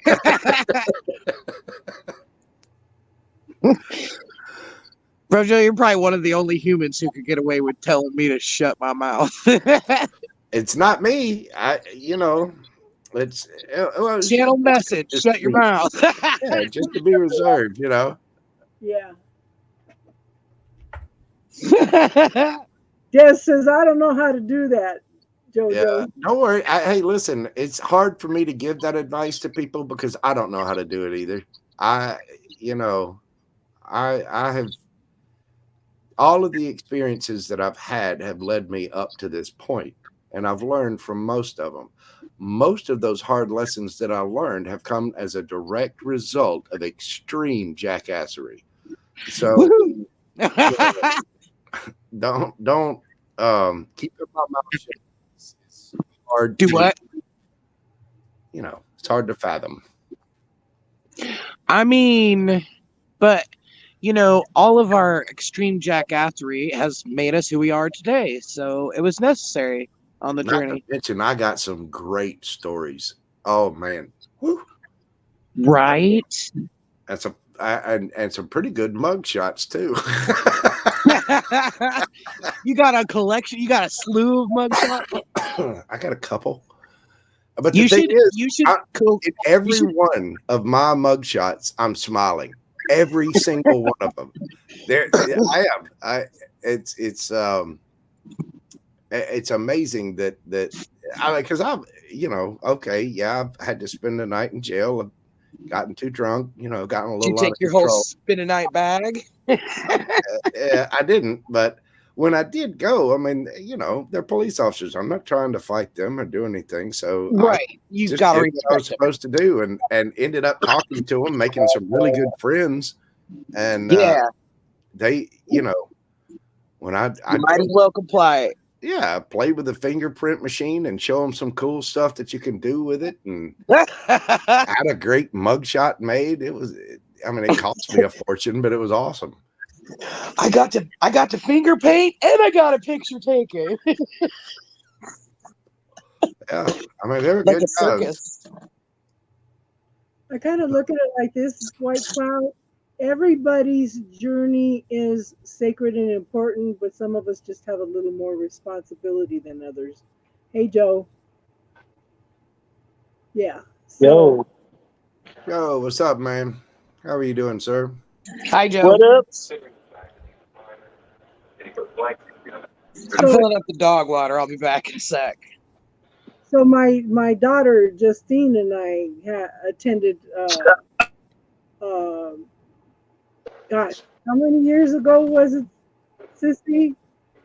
We attended a sacred Sundance in the Rocky Mountains.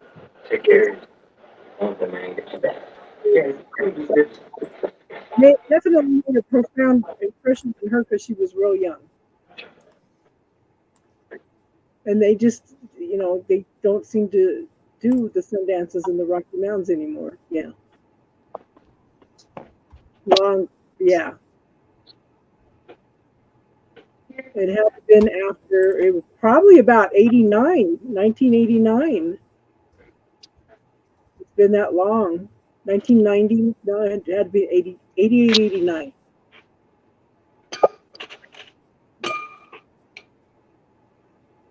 So how's Joe tonight? Yo, I'm doing good. Drinking a rum and coke. Oh, Yep, we decided to celebrate tonight because I made it through my week without killing anybody. So They always an admirable goal. it is an admirable goal. If you did what I did, No, I've just been sitting here doing readings for people. I you know, that and making pretty little cartoons. I find that the general public right now, well, at least for the past 2 years, has been avoided quite a bit. yeah. what deck are you using to pull cards right now, JoJo? Sir? What deck are you using to pull cards? The What's your Deviant Moon Tarot. Which one? Deviant Moon. Okay, I can dig it. Yeah, I can dig it. it's a stranger deck, but I've only got like 10, 11 decks. I'm about to put out an Amazon wish list on there because I've had all kinds of people telling me you need to use different decks. And, you know, Man, me- who are they to be telling you about your own deck? Well, I mean, it's going to be a while until mine is finished, and I do want to add to my tarot deck collection. But for me, the images are there and they're interesting, but it's still the overall energy of the card is kind of what I'm going by, and the feeling of it.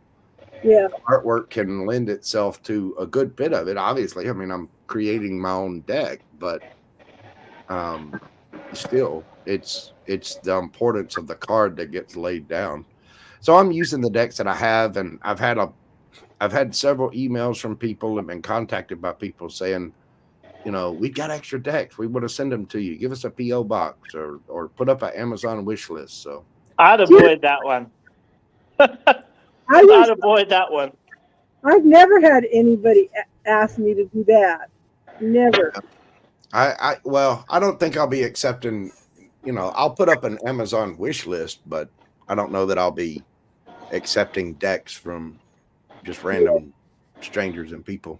So today's celebration is brought to you by Silver Rum. That was actually pretty hilarious. I don't know if I'll be accepting decks from random strangers. Dude, I wouldn't do that. Well, no, Hell to the no. Yeah. You Well, should definitely be picky about what decks you accept. Yeah, the thing is, there's certain decks that any deck that I use, like I've got about, like I said, 11, 12, something like that, and there's 6 main decks that I use, and I've gotten to know really well. And as I use them, I can pick up another deck, and I'm just not familiar with it. It feels strange. It doesn't. I don't know. I don't resonate with it. Yeah. They all have their own personality. They do, and the ones that I'm working on here, I've got 8 tarot decks planned, but I'm actually working on 2 simultaneously. They're different. I mean, the only thing I'd know to compare them to would be the Light Seers.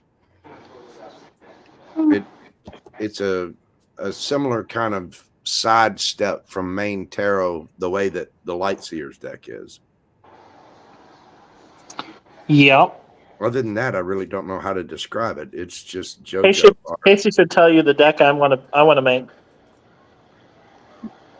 See, JoJo is a professional artist. I'm not. I know, but you should tell him the deck I was going to make. Oh, the marijuana deck? I was going to make a marijuana. Yeah. Now, hey, listen, I just, ironically enough, you're the 3rd person to mention that to me. I've had 3 different people mention doing a marijuana-based tarot deck. And drawing a leaf is no different than drawing a coin or a cup. So, fine by me. No, but you got to be better than that, though. So here's how we make it better. All right. You make the each suit is a different. So you'll have one that's an indica. You have one that's a sativa for a suit. You'll have like a dab or concentrate for one suit, and then a hybrid for a suit. Oh, it would be amazing. I'm sitting over here already excited. I'm like, let me pull a dab. No, I'm just kidding. But then like the major cards though, you could totally make them marijuana based. So like the Tower could be like a dude getting arrested. Like Right. the world could be like a guy who looks like Snoop Dogg. Well, where Willie Nelson. you gotta include the edibles in there, and yes, you would have to include Willie Nelson, Snoop Dogg, and by proxy, you would have to put in Martha Stewart in there somehow, probably baking brownies. Yeah, she could be the 3 of Wands manifesting a whole bunch of fucking baked goods. That's one thing I've never done is I've smoked pot twice. I was 15, probably once when I was about 26, and it's just like first time I said, "Nah, this ain't fun." It's not fun at all. You know, everybody else was being stupid, and then my niece's stepsisters told me smoke a joint with us. They're all quiet, mellow, not talking, and me, I'm like, I was always quiet. It's like it hyped me up like crazy. I said, "This is Must not." have been a sativa. Yeah, exactly. I was going to say the best thing to do. Yeah, back in the day when I was smoking, you know, indica is couch. Yeah. I always had Gorilla Glue #4, man. That and the reason they call it Gorilla Glue is because it would glue your ass to the couch. It Yes, will it put you does. down. But sativa, man, you if you had some of that, That's your daytime smoker. yeah. I you know, I'm a good boy these days. I stick to my lemon water and protein shakes, but oh, Man, there we I actually picked it back up in the last few months. More Yeah. edibles than anything, but Yeah, they're not I kind of. need something. I kind of needed something. My nervous system was so dysregulated, reliving a lot of that trauma while I was, working through it. Yeah, we'll come back take to care, it. Julia. A lot of times we have a subject we talk about too, but you know everybody jumps in and contributes. So yeah. White Cloud, do you have any messages for me? Curious. They've all been about JoJo. Good night, Julia. Good night, Julia.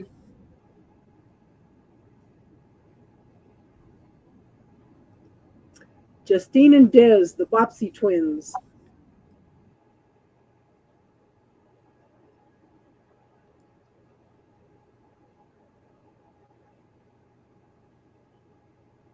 That's funny. Everybody got quiet. Okay, Mr.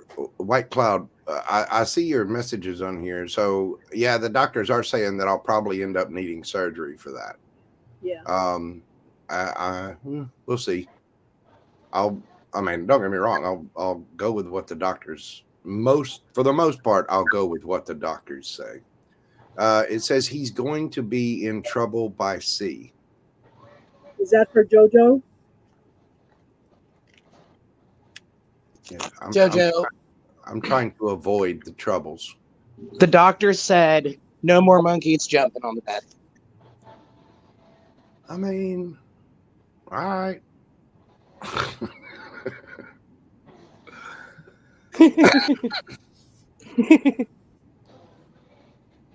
Just start to hang things. Make sure you're getting it in a load bearing stud.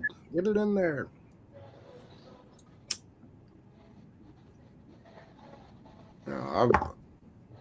I've gone through physical therapy. I can do push-ups. I can do my basically my full workout routine. But like I said, there's something about the tendon or the muscle that's connecting the elbow and the shoulder, and then moving over to my chest. I don't drink either, White Cloud. Yeah. See, I'm sticking with lemon water these days. Me too. My drinking days are behind me. They're legendary. There's stories about them. I've got pictures. I've got some fuzzy memories, and a couple of nice mug shots. Well, okay, career done. That's I all. drink about once a month. I've drank like 4 times this month though, but like one night it was like 3 beers. One night it was 2 drinks. Ask my daughter. I pretty much drink just nothing but water. Mm-hmm. I like tea and lemonade and. Well, after what I went through with the medicine stuff, they thought I was having mini strokes, but it was just a lack of serotonin. But that medicine, I was having blackouts. I was going in and I was missing chunks of time. And so anything that messes with brain chemistry like that, I try to, nope. Avoid. Yep. I don't like the way it makes me feel to get drunk. I don't like the way it I don't like feeling out of control. I just don't like the way it makes you feel. And then you know what's really, really bad uh, is when I had my youngest daughter had anemia, and they give you magnesium. They give you this magnesium, and it makes you feel like you're drunk. Oh my God, that was awful.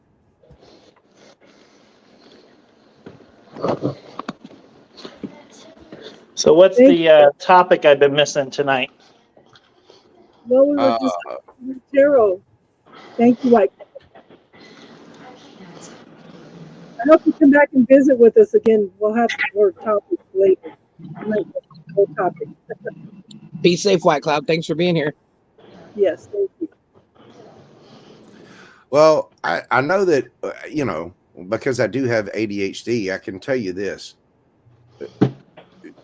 Long ago, in a land far, far away, there was another version of Joe that had really, really long hair and was, a metalhead.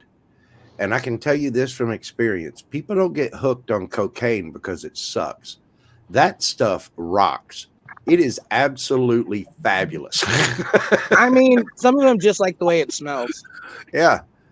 I mean, but having ADHD, it's one molecular step away from Ritalin, and just a little bit farther away from Adderall, which is what they actually prescribe for it.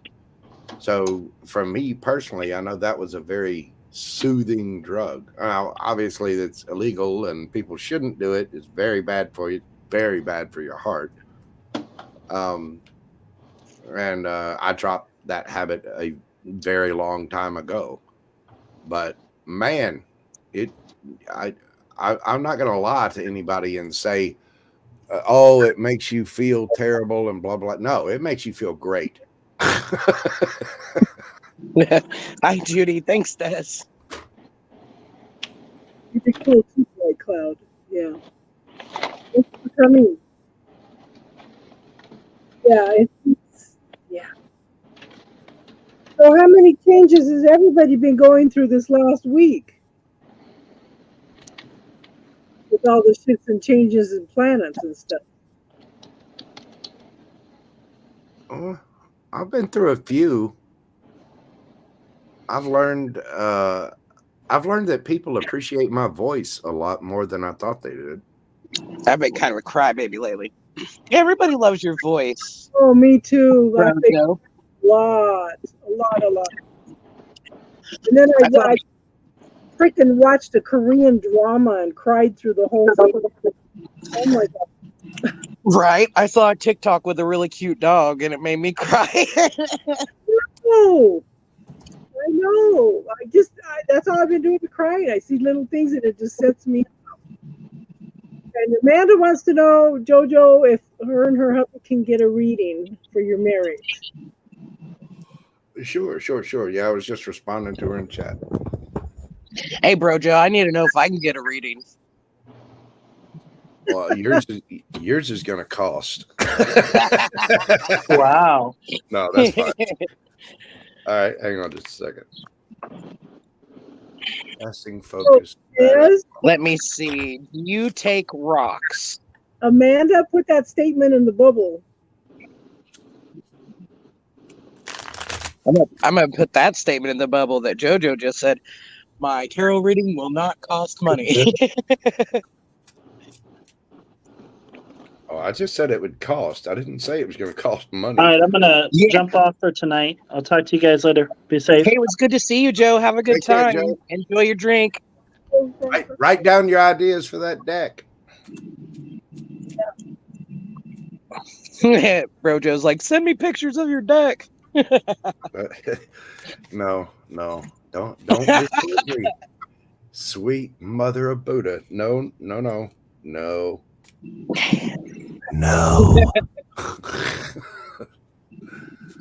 All right.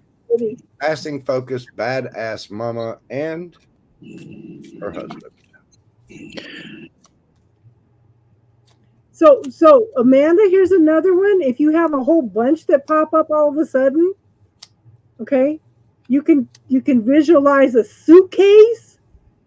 Start putting them all in the suitcase. When the suitcase gets full, lock it up, throw it into a violet flame, and ask for it all to be transformed into something healing. That's if you got a whole bunch of stuff that's popping up all at once.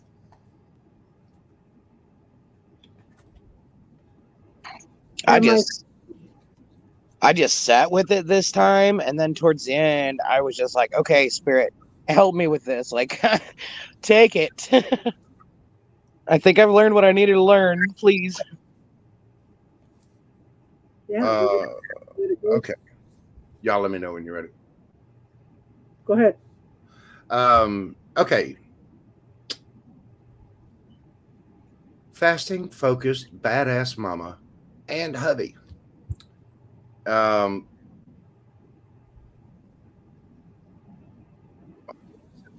lot of emotion. You start out with the moon, and I'm using the Lightseers deck. And in the moon on the Lightseers deck, you see two beings separated on different sides of an ocean of water, and there's a woman just drowning in emotion in the water, or she's just way under there. So there's been a lot of emotion about either a separation or some kind of turmoil that's gone on. And with the Three of Cups right after that, there was reunion from this, but it leaves this sense of the wounded warrior, Nine of Wands. It left this sense to have boundaries, have proper boundaries in place, so that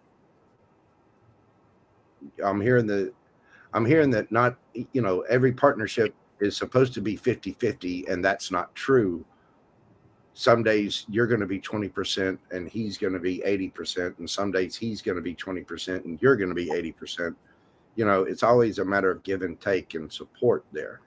Exactly. But there needs to be proper personal boundaries. You've got your happiness, he's got his happiness, and you both need to have a sense of independence to pour into your own cup.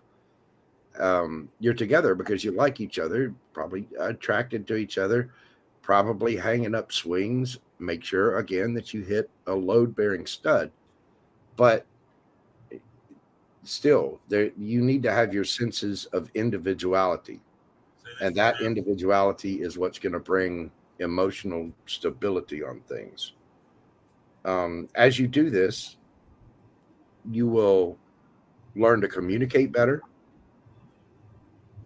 and take actions better within the marriage with the Knight of Swords.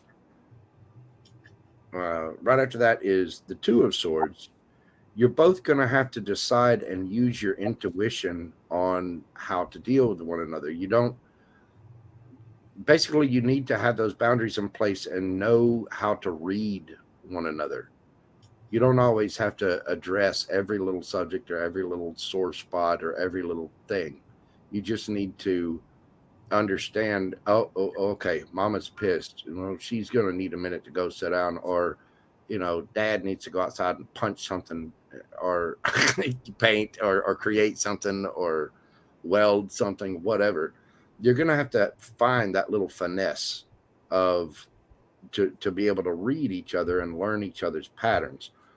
As you do this, you really will learn the truth about each other. You'll learn each other's true souls with the Ace of Swords, and you'll learn to have better communication. Underneath the bottom of the deck for overall, out of this, once you do this, and once you really pay attention to each other's patterns and really learn to have those boundaries of respect, true respect for what each other's got, what you each have going on individually. When you do that, then you get the Six of Wands, victory, the Wheel of Fortune, and the 10 of Pentacles. It's a pretty good outcome, but it's just a matter of communication, knowing what to communicate and when. Don't get in your head. Don't get drowned in emotion, and don't give in to pettiness. Understand that a relationship is not always 50-50. Sometimes it requires one partner to be more and one partner to be less. Yep. Yep. Sorry, I was looking down at the cards and not up at the screen. Very cool. But yeah, you said you've got a lot. You've had a lot happen this year in the past 6 months. Yeah, I mean, it starts out with the moon card. There's the moon card's always about things that are hidden and bringing light to the shadow side of things. But again, I'm using the Light Seers deck, and in the Light Seers, it's a picture of a woman. She's sort of sinking down to the bottom of this river or this, underwater cavern or whatever, and she is just drowning in emotion. So apparently there's been a lot that's going on, and to get through those kinds of troubled times, you just need to just use your intuition and embrace your own individuality, your independence of each other, and make sure that you're honoring that to a certain degree. I mean, that's good advice for any marriage, but two people that get married and go into a relationship still have to be emotionally independent of one another. I mean, you're going to care about your partner, you're going to love them, but you still have to be good on your own. And that's why it's always important to remember that you need to pour into your own cup first.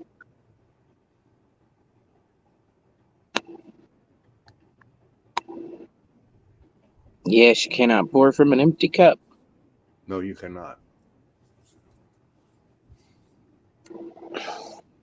I'm good at the decks I have. Well, thank you very much, Miss Justine. I appreciate that. We're talking about Mercury retrograde in the comments. Also, the Venus retrograde that we're in right now has a lot. I mean, it even deals with communication too, even though Mercury is the planet of communication. With the Venus retrograde and the moon, the way it's been, everything we've got. When Mercury goes retrograde, we'll have 7 planets in retrograde. Uh-huh. That's a lot. Yeah, Venus doesn't come back until September the 3rd. We have a blue moon this month. We're between 2 super moons, and we're moving into eclipse season. Right, and the first moon was in Virgo. The next full moon is in Pisces. The one on the 31st, the blue moon. Mm-hmm. Yeah. So, yeah, emotional. Plus, Mercury goes retrograde right there, and we've been in the pre-shadow since the 3rd. So, yeah. Yeah, and if you know a Pisces, just Yes. Pisces, just give them a hug. Well, give them a hug and then take 10 to 15 steps back. That's one of those things. I don't even know that I'm going to get up for the hug. I'm just going to stand over on the side of the yard and be like, hey, guess what? I love you, but I'm going to love you from way over here until next month. Okay. All right. The signs most affected by this retrograde period, Virgo and Sagittarius are the most heavily affected. And then Gemini and Pisces, the mutable signs, are affected by this. I mean, everybody is, but those are the most heavily affected. But Gemini and Pisces are less affected than the Virgo and Sagittarius, but they're all heavily affected, all the mutables. So it was interesting because you guys know how my oldest son is. Out of balance Pisces. Well, Des is a Pisces also. She was at the family reunion on Saturday, and my oldest daughter, Justine, was there, and he usually nitpicks at her constantly. It's interesting because he zeroed in on Des, who is they are both Pisces, and he just nitpicked at her all night long. And for her to hold her patience and put up with his BS when he makes everybody else blow up was just admirable to watch. It was just ugh. It was crazy. Yeah, Justine says Des took my beating. Yeah, because my son, he focuses in and nitpicks and nitpicks and nitpicks, telling everybody, well, you need to do this and that. And if you don't, this and that's going to happen.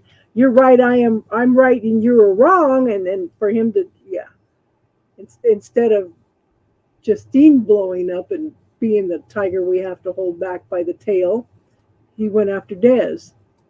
You know. So it was two Pisces button heads on Saturday. Ugh. Battle Yeah. of the Fishes, see? Mm-hmm. Yeah. Yep. And me didn't wig was surprising for me. Yeah. I tend to usually get along with other Pisces pretty well, but a Pisces in their shadow side, they're usually highly manipulative. Oh, you nailed it. Nailed His wife. it. Wow. She's a Pisces. We were married. We were together for 26 years. 3 and yeah, low vibe Pisces. We're a day apart from him. Yeah, low vibe Pisces are the reason that flamethrowers are made. It's just my sure that personal ain't low vibe, Jim? There you go, Des. Visualize a flamethrower under Steve's rear end and see if that doesn't shake things up a little bit. Oh, YouTube must be really busy tonight. They are slow. I don't think these things are going to go midnight. It's probably the interweb. Yeah. Well, I mean, I got the videos uploaded. They're just taking their sweet time processing everything. Oh. They'll come out though. Oh, I went to take the trash last night, and he's been working a lot on the deck, but I set the trash out for 30 seconds last night. And the 10 raccoons came and started tearing it up within 30 seconds. 30 seconds. It's like, oh my God. They're hungry. Yeah. I'm not ready to pick up all their mess. Can you read for me, Brojo? Yeah. Hi, I had to get on. You had to bring something up that I just had to speak on. Hello. Hi, this is Justine, Kay's daughter. So I wanted to talk about what my mom just said. It's so significant in regards to like my situation with my brother. My brother and me, we don't get along, and like we always have problems because he's always trying to overpower and take, and I'm always gonna be the one to say, "You're bullying the wrong person." And so we like wreck our whole environment and everybody around us that we love because we're like two little like bombs going off together. What did I tell you? So What did I tell you? An Apache Indian and a Scottish warrior, half and half each, and they're button heads. okay, so I wasn't gonna go to my family party because I already know like the outcome of it. And I do not choose to be that energy. It takes me a long time to recover to be that energy. So at the last minute I decided to go and I took my best friend Des.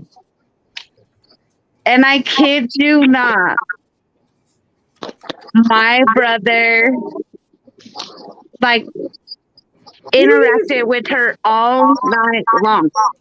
It's like he didn't even.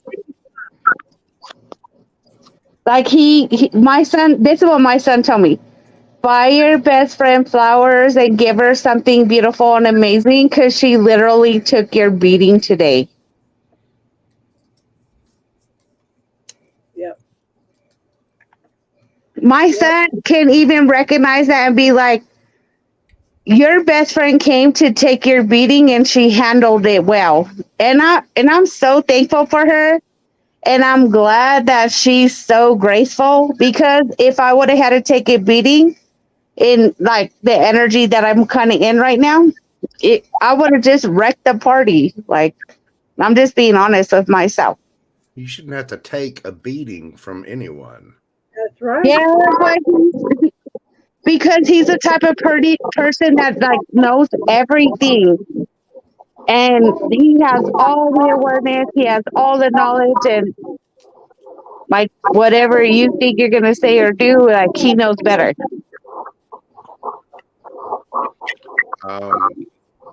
What still? Balance. I mean, somebody can if someone's in their ego and they find it, if they're that much in their ego and fragile and challenged so much to the point where they're getting violent, though. I mean, don't get me wrong. I understand siblings fight and all that stuff, but He's a like, narcissist. okay, I hurt my shoulder. I did that because I fell down out in the road outside. But I guarantee you that no one would ever. I mean, I'm a well-armed Gemini. I've got bullets for days. There's no excuse for violence of any kind whatsoever, whether it's Okay, they weren't physical about it. It was just like a verbal, okay. like If it's not verbal, physical, like it's a verbal battle. And you know what? She's a Pisces and he's a Pisces. And you know what? Like, I see two Pisces in a situation, and one of them is like more grown and more awake and like able to be like a duck and let the water run off the back, while the other one is just in their ego. I am right, you are wrong. well, that kind of ego is, your ego comes from fear, and so obviously somebody's arguing a lot, or the people that think that they're know-it-alls are always pointing out that they're a know-it-all because they don't know it all. They are not. They're literally And representing themselves as a falsehood, and that kind of fear of, I don't know, feeling less than, or feeling inferior, or feeling maybe unintelligent or whatever. That kind of fear and ego is dangerous in people. It's the same reason that, it's the same thing as like little man syndrome. Little guys that are always feisty and mad and wanting to fight and prove themselves because they're smaller than everybody else, and therefore they have the perception that everybody else is bigger. well, So, this 6'4" has been six. He was at 10. He was 6 foot and was always scared to stand up for himself. And it's and this is a man that can't handle his mom being sick. No, he don't. Like, everybody knows my mom been sick up and down, and I'm not here to judge nobody or anything. Like, I have my own family drama, and I keep trying to hit it head on so I can heal myself. But I literally wasn't expecting my best friend, my sister. She's been through everything with me, including my husband dying. Like, he was almost dying when he had cancer, and she never left my side. And he turned out to be very abusive to me and her. And like, okay, so now we're getting divorced, and it's been like a rough ride. But like, she stood by me the whole time. And then when we went to this family party, it's really hard for me because, like, if she wouldn't have gone with me, like, I would have been the target. And then since she went with me, like, she was the new target. It's really creepy. I don't know how to explain it. That's called supply. The emotional reaction that they get from other people gives them a high. It gives them energy boost. Yeah, because when you it goes for me all the time. Yeah, I just ignore it. Well, that's why they bait people, and that's why they try to get an emotional response out of them, because then they feel a sense of control, and that actually comes from a place of such deeply wounded, such a deep wounding that they have of themselves, that like they think that that is somehow satisfactory emotionally, and it's just because their perception is so skewed. Yeah, and that kind of mental, I don't know, neediness. It's almost like a need for validation. It's a It need is. for external validation Absolutely. that you're stronger, you're smarter, you're better, you're this, you're that. Exactly. And then, if they're in control, then they're safe. Then it can't Right, hurt and them. that comes from people not having real trust in themselves. Right. I mean, if They're somebody generally if somebody doesn't super, like super me, insecure, super, super wounded. They're generally super, they have feeling, they don't feel worthy. I went through a bout of it when I was younger, or, something similar. yeah, I did too. I think part of that is just life. I mean, I think every child or teenager goes through that at some point in time.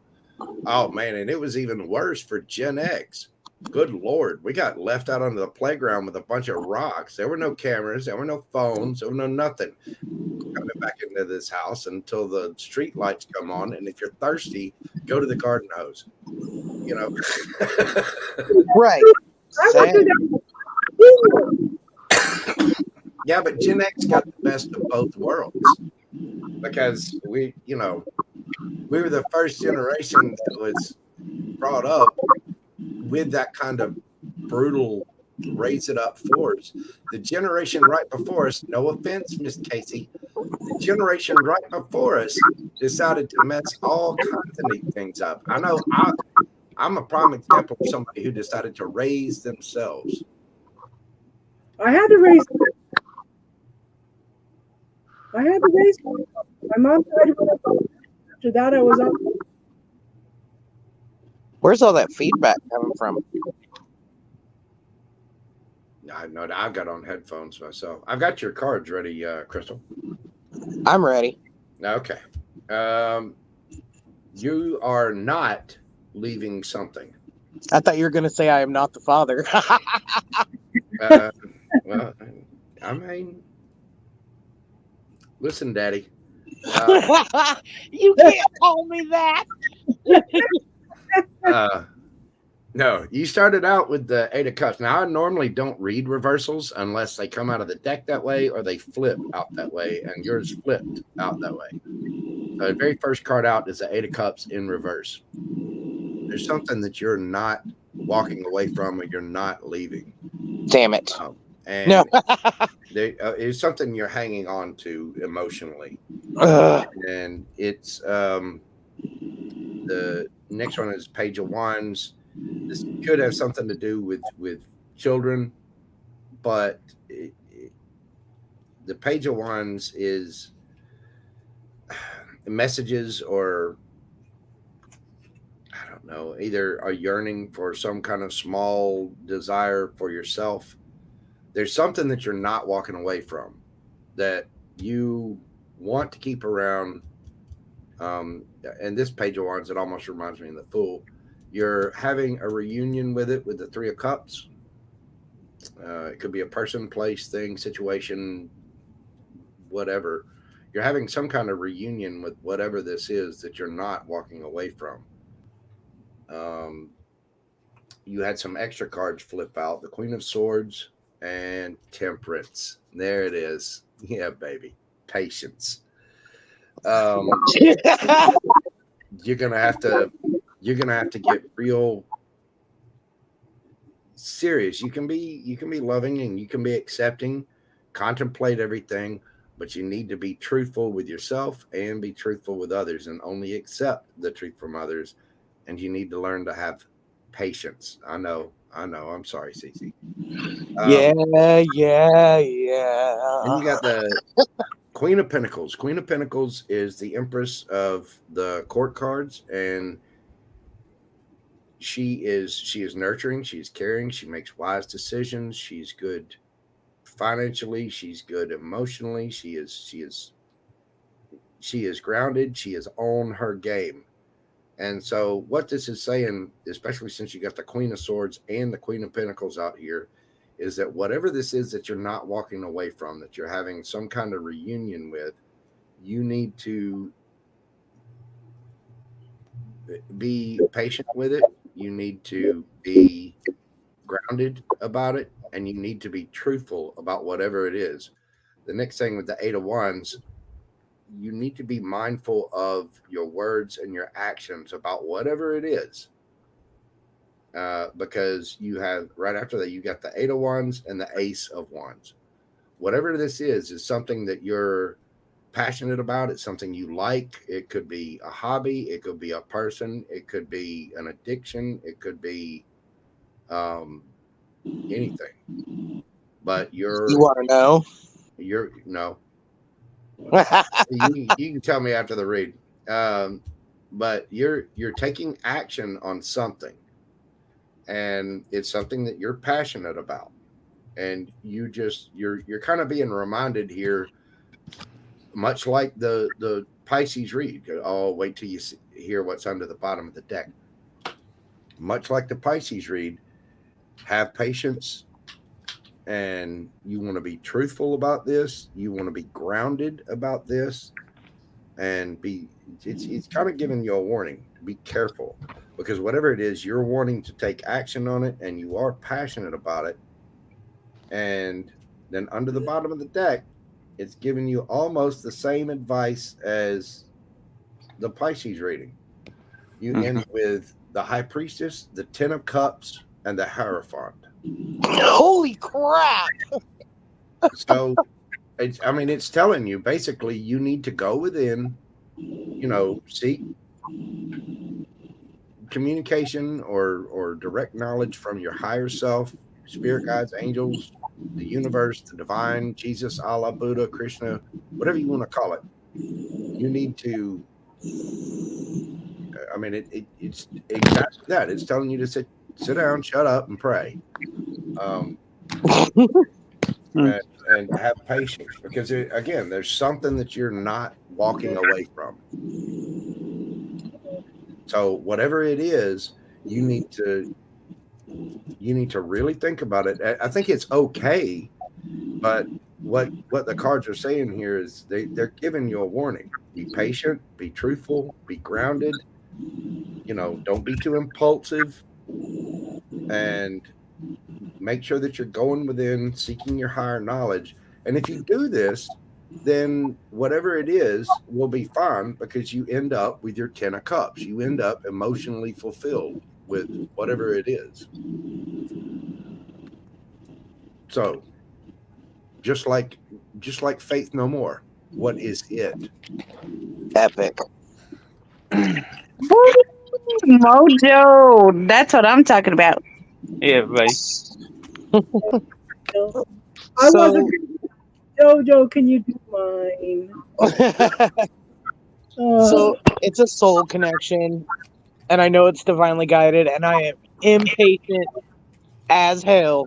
And all I want to do, You just need to be truthful about it. That's the hardest part. You need to be truthful about it. You need to be honest with yourself, and you're going to have patience. Basically, the end cards are sort of like the advice from the universe. And the end cards for you, Hierophant, the High Priestess, that is a divine couple. I know it is. The cups, but it's also kind of telling you, okay, CC, sit down, shut up. Sit down, shut up, go within. Differently this time. It's basically just giving you the big KYB treatment. The what? The KYB. You know what the KYB is? What is that? Quit your bitching. That's a Q, not a K. Nice. It's a Q. Yeah. QYB. Quit your bitching. They don't go by the same alphabet that we do. I don't know. I feel like patience is like such a big thing right now for everybody. Everybody got to be patient right now, not just for what you want and instant manifestation, but it's also patience for like the other person.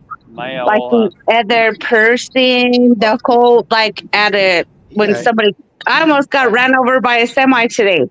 yeah. And thank God I didn't. And I didn't honk Oh at my him. goodness. I didn't get crazy or anything.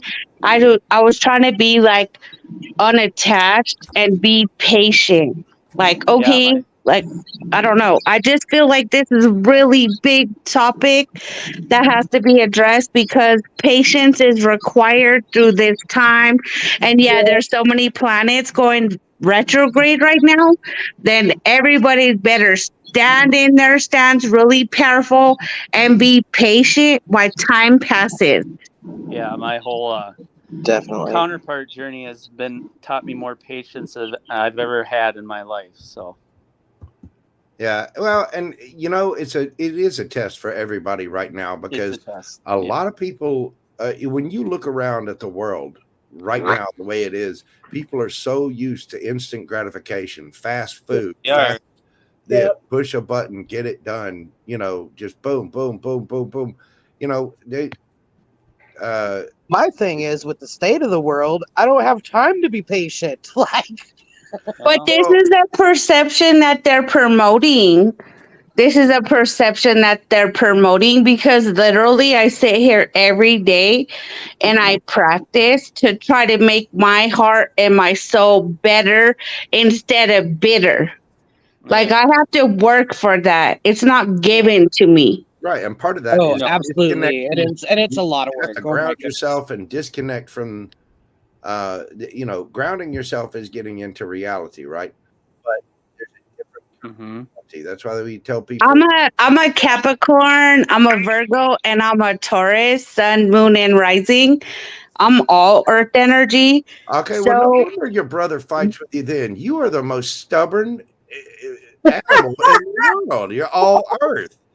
I mean, and because I'm realistic about everything. Like I plan everything. I'm realistic about everything. I don't go off on some daydream ever. Like I work hard for everything that I have. yeah, but you're talking to a Gemini. You've got to jump up into the 5D at some point. You might be too grounded. That's why she's got to leave her mother. Yeah, I mean, you're gonna have to find a way to meditate and go into the higher realms. What? I meditate daily. Like you know, I've never been alone in my whole life until now. And the first 6 weeks were really traumatic for me. But now it's like freedom. If you never knew freedom, I know freedom now. Like I'm not feeling loneliness. I feel freedom. Yeah. That's how I am. Like, you know, my son lives with me. He's at work, but I mean, besides the animals, it's just me most of the time. Yep. And I tell you what, oh my goodness, yeah, it's so good.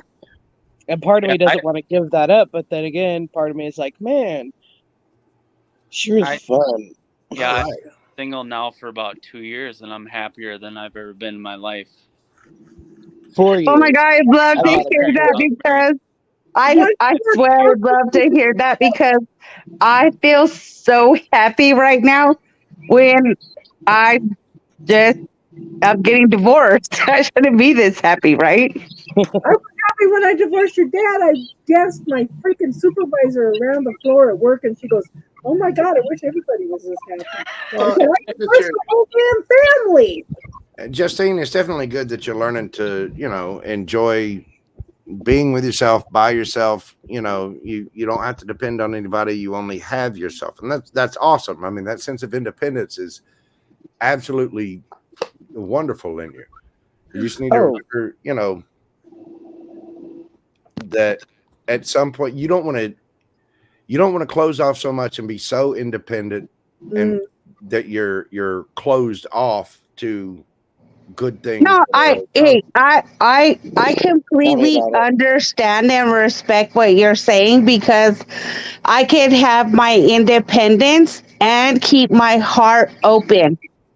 And I am like making sure that that's my intention and that's my awareness because I want to have my independence and I don't want to close my heart off because I will literally meditate all the time and thank my beautiful heart and soul. I know this is me. I love it. I appreciate it. And I don't want to close it down. Well, I would say the one key thing, I mean, just like my little logos, and I mean, I put that yin yang symbol on about everything because it is about balance. And within the goodness, you're going to find the darkness, and within the darkness, you're going to find the goodness. So, just from everything you just said, the only advice, the life advice I can give you is learn how to daydream. Watch fanciful, fantastic movies, write a story, do something that involves imagination. Yeah, anything with the right brain. She's starting Okay, like I love to paint and I do have daydreams, but I just don't let that sweep me away from reality. Like, oh yeah, I'd love to have this and I think about that. Yeah, but like this is life. And I know, like, It I is, still and have to get up every day and work hard and push. Like, No, you don't. You do not have to get up every day and work hard. I get up every day and goof off for a living. I literally draw cartoons and play music and do fine voiceovers for the masses of America. Why, that's right. I've got a voice that could sell matches to people in hell and ice water to Eskimos. I sit here all day and have fun. And this is what I get paid to do. You do not have to work hard to make a living. okay, but I'm a really serious person. Like, I'm a really serious person. And when I have fun, I have a lot of fun. But if I'm really focused, because I'm so grounded, like you said, like if I have a task, like I'm going to be so focused on my task. And I'm going to like stay there until I accomplish it. But you're really serious. Yeah, for the most part. Yeah, for them. You're serious. Yeah, like I'm happy. You know what? Okay, look, I say I'm really serious when it comes to a task, but I'm really loving and happy when it comes to anybody around me. Like, like for yourself, without anybody around you, you need to make sure that you're having fun. That by yourself, for yourself, you're doing things for you that you actually enjoy. Now, that could be anything. It doesn't matter what it is. You just have to, it's like, okay, if you won the lottery. Okay, wait, stop real quick. Okay, I want to tell you something that nobody knows. Like, this is the first time I've ever been alone in my whole life. Because I had my son when I was 16 and like, I've always had my sons or a man or something, right? I literally like skip around my little apartment and I'm so happy. Yeah, but that's what like, I mean. this is me. Like, this is me. And and I practice my gratitude. And I'm like, thank God, because look how lovely I am. And I look around and I'm like, yep, this is me. Yeah, but you also have to accept it's not just I mean, don't get me wrong. Gratitude is wonderful and you should be grateful for everything you have, but you need to find the balance in that. You got to remember there's bad in the good and there's good in the bad. Or I should say it's not really good or bad. Okay, I can be really bad though. Like, I'm really bad and cutthroat and like, I'm really harsh, cutthroat, and like, I already see my bad part. Go find what I would suggest is go back and find old school like Red Fox, Richard Pryor stand-up comedy shows and watch those. A lot of people consider those to be dark, vulgar, evil, whatever, but they're funny as hell. And so that's what I mean by you have to find, do something that makes you laugh, do something that makes you want to get up out of bed every morning. I mean, I'll use myself as the example. Okay, please do. A lot of people never believed in what I was doing. They thought it was a waste of time. I remember Miss Stevenson. Oh my God, Miss Stevenson, my algebra teacher in school. That woman, I would sit in the back of her class. You sent her the bird. And yeah, that's the one I sent the bird cake to. She despised the fact that I was sitting in the back of her class drawing cartoons, and and really good cartoons at that. And she decided to jump my case about it one day and got all kinds of mad at me because I was drawing cartoons in her class. The problem was when it came time to take the test, I aced it. So she couldn't say anything about it then. It's like, okay, I've learned your crap, and there's your little answers. There's the value of X. Now I'm going to go draw a Kung Fu cheeseburger, and somebody's going to pay me way more to draw that Kung Fu cheeseburger than you're getting paid as an algebra teacher, and that is a societal problem, not mine. And you're just mad about it. Well, later on, I ended up working for 3 different sitting presidents. I've done work for some big wigs in this country. And when I did that, they interviewed me for the news, and they had done, oh, the local artist makes good, blah, blah, blah. And when that happened, I sent Miss Stevenson a cake, a German chocolate cake with coconut icing on it. And they are delicious if you've ever tried them. They are absolutely wonderful. But the reason I sent her that cake, I sent it to her in the shape of a bird, like a finger and a fist. And I sent her that cake because she made the statement to me that I would never go anywhere with my stupid little cartoons. I would never accomplish anything. I would never do anything. And she refused to see that somebody could make a living or do something outside of these rigid rules of her math class and rigid society and doing this and that and the other. Now, I sit at home. I don't even have to walk to the mailbox to get paid.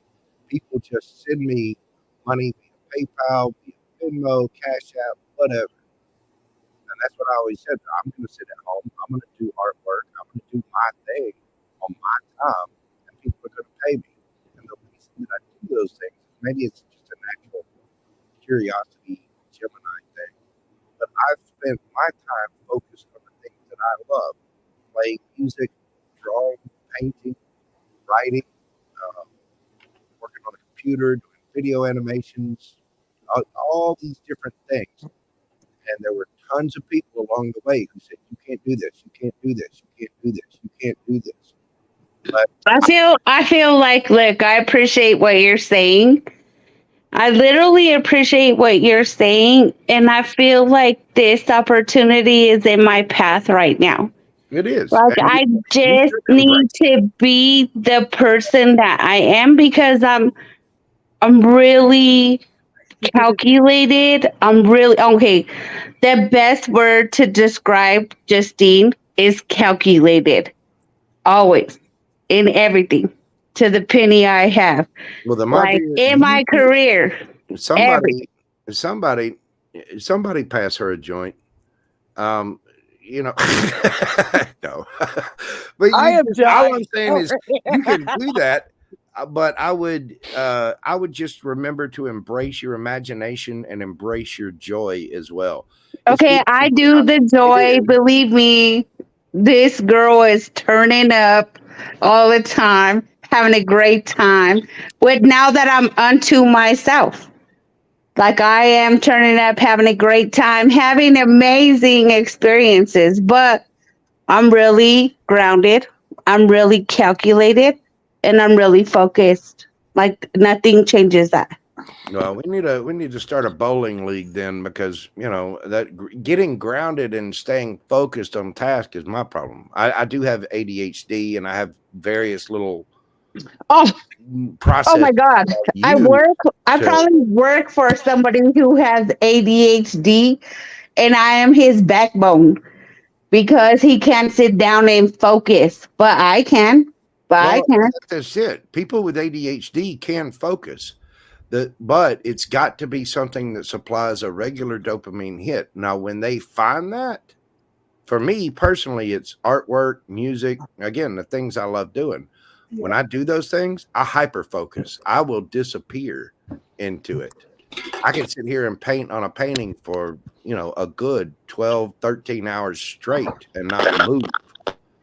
Like I was trying to post a picture that my mom painted for me for my 40th birthday, and it wouldn't let me post it.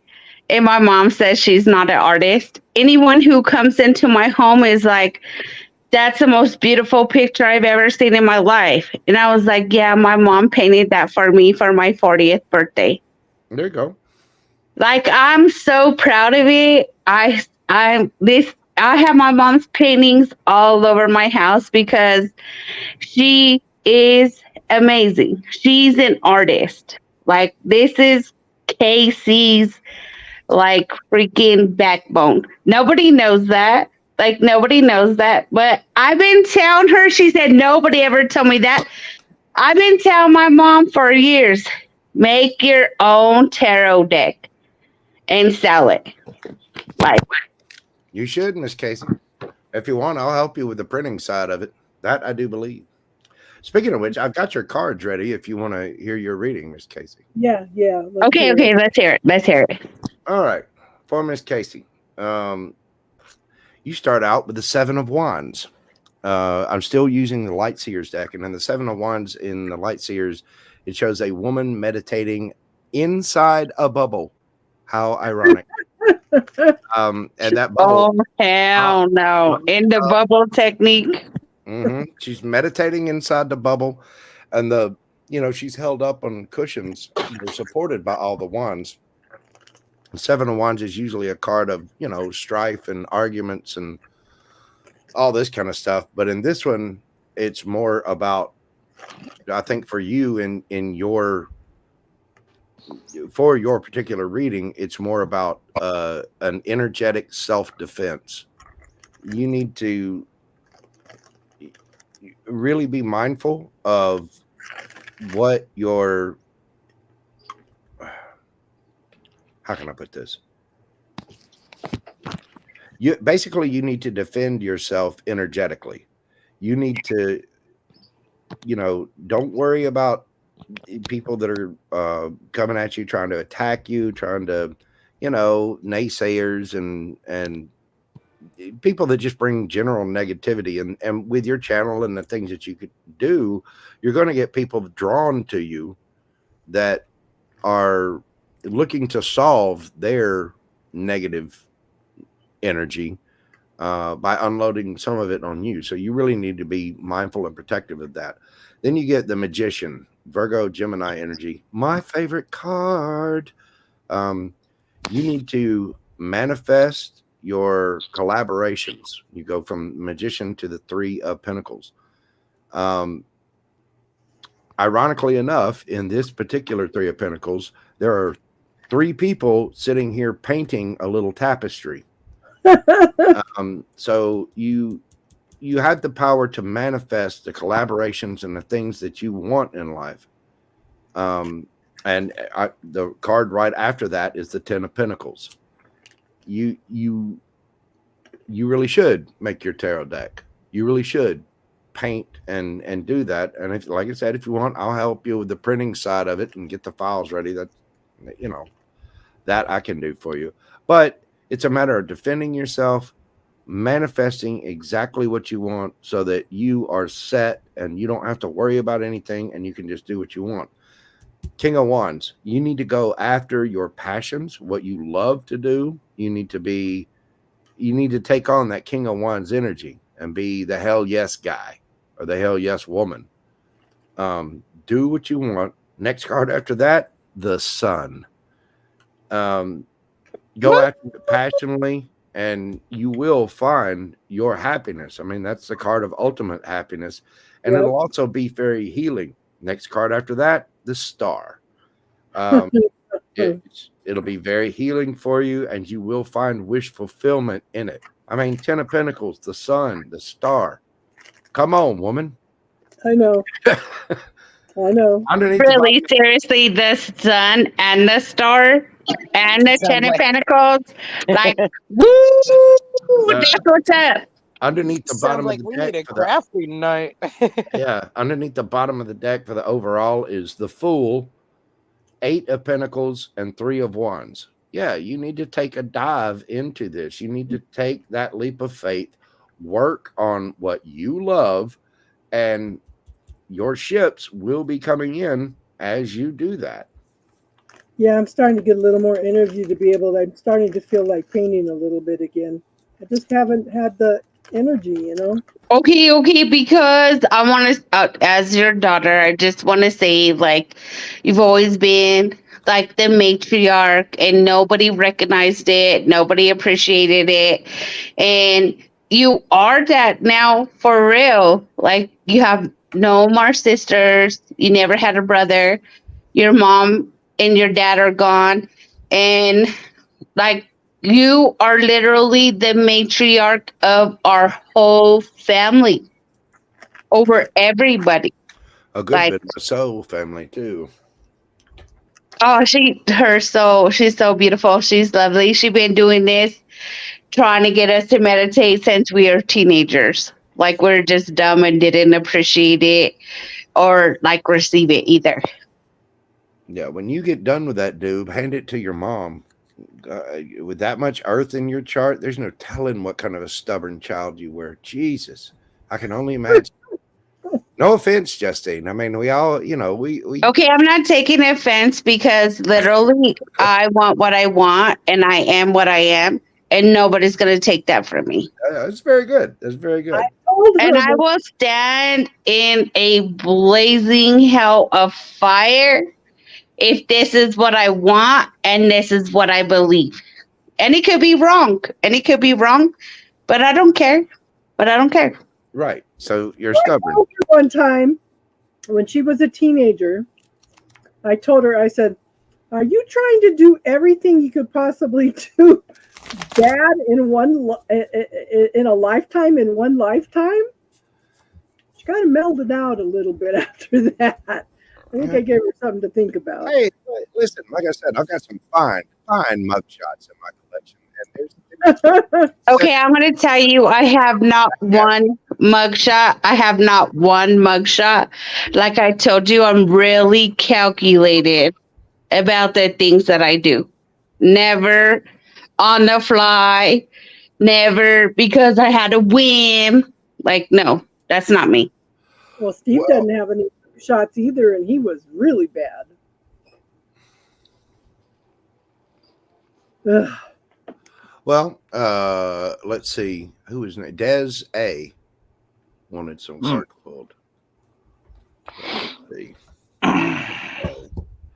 And Justine, yes, I would just embrace your imagination and go after the things that you love for yourself. Miss Casey, get to painting, girl. Yeah. Don't make I swear, I wish I could have shared like my 40th birthday present. Like, you would not even believe. You would think somebody paid thousands of dollars for the painting that my mom gave me. Ask Dad. Take a picture of it with your phone, and then you can put it here through StreamYard and put it up. I tried, but it keeps giving me like the X sign, and every time I get out of where I am right now, it keeps dropping my service. Jojo, it's on Casey's Art Corner on Facebook. Oh, okay. I'll check it out. All right. Let's see. Miss Des A. Is there anything in particular that you're asking about, or just general? And tell her, yes, Casey, you lady. You know what? You might be my elder, but I'm bigger than you, and I can get over there. I'll general. I keep telling you to check out Colorado. Yeah, I will. I've got, I'm gonna build the things up here, build the channel, make my little fortune, and then once I get free of some obligations here from a past life, then I'll be free to roam about the country. No brothers, no sisters, no kids, no family to answer to. I can go to and raise hell and cause havoc anywhere I want to. Woohoo! Good. Yep. All right. Des. Des. I love you, sis. Mwah. I love you. Des. My, oh my. Somebody. Lord, warm up the chicken blubber. We are going to party.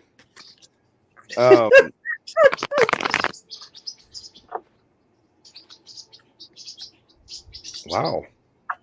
Okay. Des.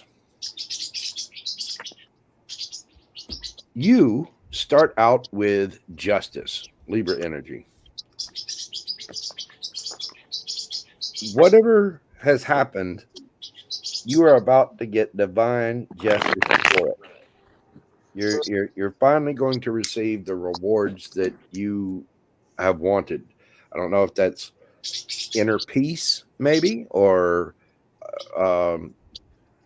well, I'll finish the rest of it, and you'll see where I'm going with this. I get the feeling that you're either about to fall in love with yourself or someone else. Because the justice, the next up is the Knight of Wands. And that is, as far as the court cards go, that is the giggity card. That is the light, airy, going to play, and you're going to be playing, you're going to have fun, you're going to go out, you're going to do exactly what you want to do. Next card after that, the Lovers, Gemini energy. Apparently by doing this, you will get your justice. You will be set free of something to be allowed to go and be your Knight of Wands self, looking good, feeling good, smelling good, not taking anything too seriously, just out playing. The Knight of Wands isn't always, it can be a player, but it's not always necessarily a bad thing. It's somebody that's going after what they want in life. So you will be set free to be able to do this. And in the process, you will come across someone, divine union, or there's something passionate here. After the Lovers, you get the King of Wands, Aries, Leo, Sagittarius. This person, whoever this is going to be manifesting you. Because right next to that, you got the Magician, Gemini, Virgo energy. You got a lot of Gemini and fire in here. Either you're going to be manifesting this person or they're going to be manifesting you. For a next card up, Two of Cups relationship. And then right under the Two of Cups is the Ace of Cups. You got something emotionally passionate.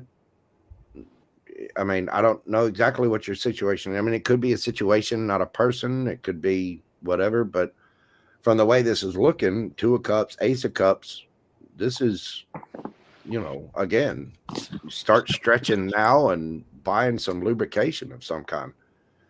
You're gonna put up with sex.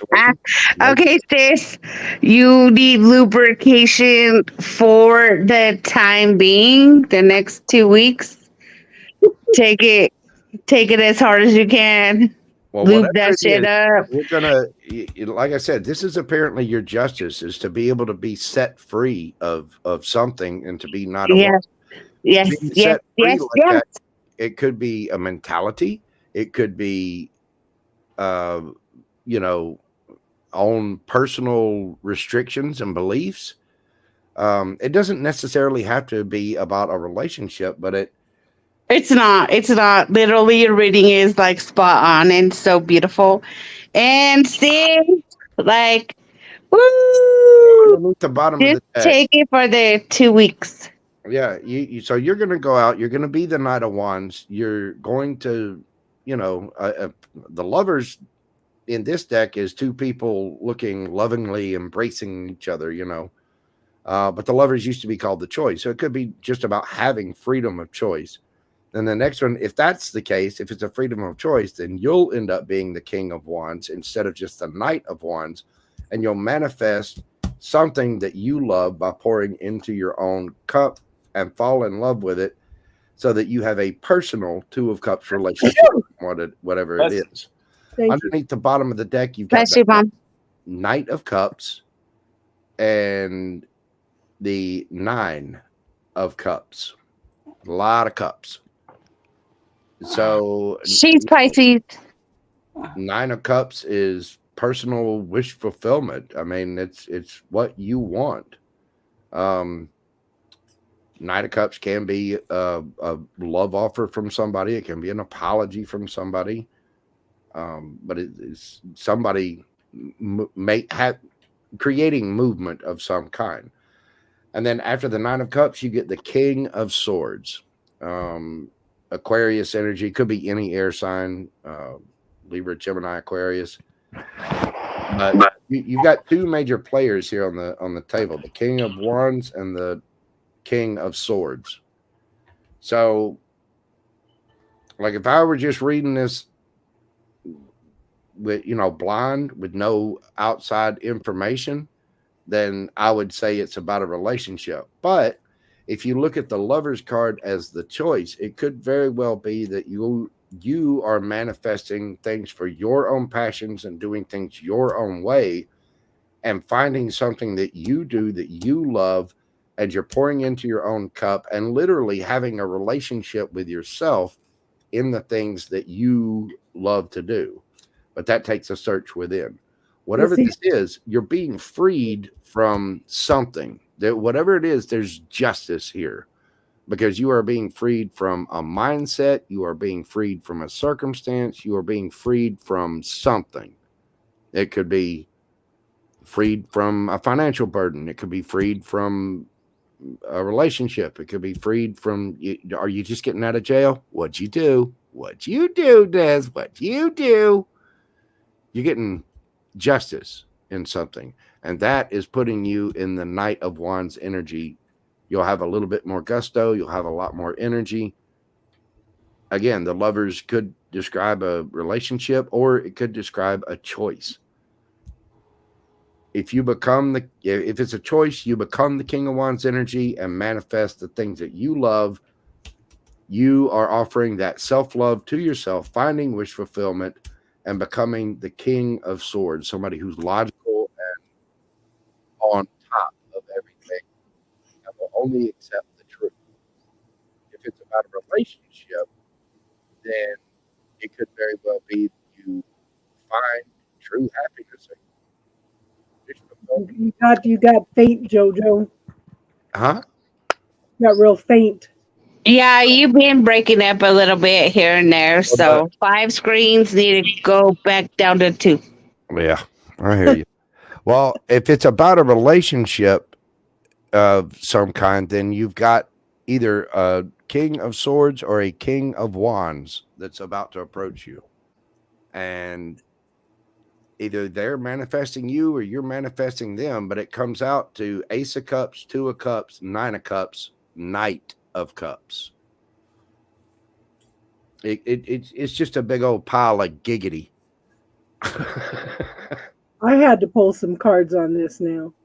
I got I want to hear that. Like, tack on to that. Okay, so I got the Ace of Wands, moving toward what you're passionate for, what you want to create in your life, going for the experience, for what you want finally, okay? And then I show the Sun. You get that fulfillment, you get that happiness, that joy. You move into that energy. You start cutting through all the BS, and start finding that peace. And then something comes up from the past, okay, and brings everything to a halt. Everything stops and brings up all these fears, and then you start making a little bit of progress again, thinking you have a little bit of control, start coming into balance again, and then you start realizing, like you said, trauma bonding, because we end up, see this Lover's card? The man is an illusion. The man is an illusion. So, well, not so much twin flame. I think you have a lot of trauma bonding. I think you have a lot of illusions around relationships, period. You know, that That could be the what the justice is being freed from a mindset. but see, you need to come Let to it die, sis. Let it die, sis. you need to come to the conclusion. You're at the edge of letting go of everything. Look at, she's getting ready to walk through that gateway. This is the world. Okay, she's getting ready to walk through there and complete everything. You've learned the lessons. Now it's time for you to actually let go of it this time. Okay, you keep saying let go, let go, let go, but are you really letting go? Okay, does that make sense? But it's time to walk through the gateway now, see, and walk away to a new adventure, new beginnings. Okay, but you've got to let go of the illusions because you're stuck in a loop. Okay, you're stuck in a loop. You get so far, you make progress, and then you start it all over again.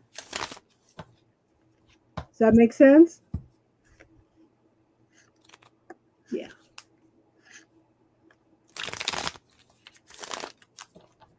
Do you have a specific question, Alban?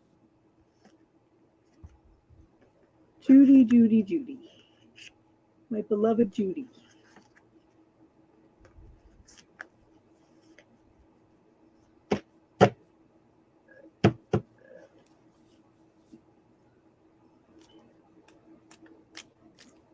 Oh, did Judy want cards as well? Yeah, I'm gonna pull some for Alban. You gonna pull some too? Sure. Yeah. I'm here. I'll pull for anybody. I'm not going anywhere this evening. I've got premieres to attend here in just a short while. Capricorn, Aquarius, and Pisces. Big bug, thanks, Mojo and Mama. Okay, so You're very welcome. for Alban, I'm showing the Empress. Just be you. Be the loving, caring, nurturing person that you are. Stay grounded, stay caring. You've got so much potential, hon. So much potential. And I think that people are starting to recognize that energy in you. Maybe you're starting to recognize it in yourself. Because I do feel like you're doing some reevaluating about a lot of things. And I think you're realizing that you're a little more awesome than you thought. Okay? You're starting to look at things from a different perspective at this point in time. You've had to really take some time out to do that. You've had to take some time out to go in and do some soul searching. You know, you are awesome, girl. Acknowledge it. Forgive yourself for some things that happened in the past. You know what you want. You know what you want to go for. You planted the seeds for it. Get out of your head and allow it to happen. Okay? The harvest is coming in. It's coming, hon. You just need to accept it. Allow yourself to experience it, okay? Mm-hmm. And again, Ace of Wands, new beginnings and the passion, the desire, the creativity, going for what you want. It's time for you to live your life the way you want. I know you have a child, but don't think that your child is going to limit you. That child can go anywhere with you, can experience all these things with you, you know? Don't ever think, that you can't fulfill the things you need to because of your responsibilities, okay? I took my kids everywhere with me, everywhere. I got Alban, I've got and Judy, I saw your thing. I'll pull some for you here in a minute.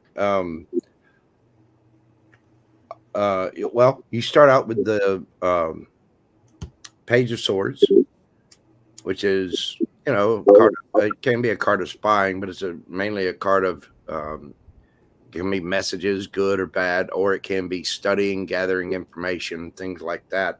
Then you get the King of Wands, the Four of Wands, and Aries, Leo, Sagittarius. This involves a stable relationship of some kind. And then right under that, flipped out the Three of Swords and the Five of Pentacles. So there was something from your past that was hurtful, bad hurtful. And apparently it was a stable, solid relationship of some kind, possibly with a fire sign or somebody with fire in their charts. So that's in the past position. And then when, well, if I'm looking at this, that's in the past position. In the future position, this is where it gets a lot better. You start out with the Fool, Aries energy, taking a leap of faith, moving into the future. You've got the Seven of Cups. And again, I'm using the light workers. And in this Seven of Cups, the guy he's looking at these 7 bowls. I guess he's on a beach or something. And he's examining all of the options to see what his options are. And you don't want what's in every cup that's there. You only want what's in one cup, especially if you're talking about relationships. But you know, in one of them there's a crack, and another one that's got the emotion spilling out, and another one there's a snake. And this person is, you need to be the Fool, take that leap of faith, explore all of your options, and see what options are there for you. Right after that, you get the Wheel of Fortune, and this Wheel of Fortune is about divine timing and balance. When you do take this leap of faith, you do need to be studious about your options, make a careful decision for yourself. And when you energetically put that forward to the universe, it's going to respond. That's what, when you find your balance between the shadow and the light, when you really focus in on yourself, that when that balance comes to you, that's when the Wheel of Fortune spins for you. And so then from there, you move to Judgment, the Ace of Swords, and the Two of Cups. Judgment is you being able to see and finally making that decision. Ace of Swords is what you've learned, looking at, you know, in this Ace of Swords, it's got this woman with a staircase wrapped around in her hair, and she's going within and looking back at all of the different situations and every little step of the way that led her to get to where she is, and acknowledging that truth. And then when you can accept that and love yourself, again, this is when the Wheel of Fortune spins for you, and then you get the Two of Cups.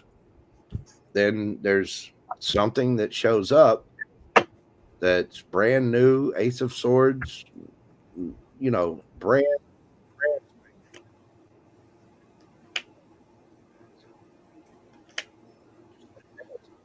I would suggest you go ahead and start stretching now, dear. Do whatever you got to do. You only want to be happy. You know, happiness is a choice. Happiness has got to come from within. And that may be what this is referring to, that you've had something in the past that's really hurt you or really held you back because of a foundation, a belief, whatever it is, but it really stunted you, stopped you. And you have to be the Fool, take the leap of faith, study your options about what it is, and get really true with yourself about what you want. Embrace your good side, embrace your shadow side, embrace everything about yourself. And once you know yourself, that Wheel of Fortune spins into Judgment, and you get the truth, and then boom, Two of Cups.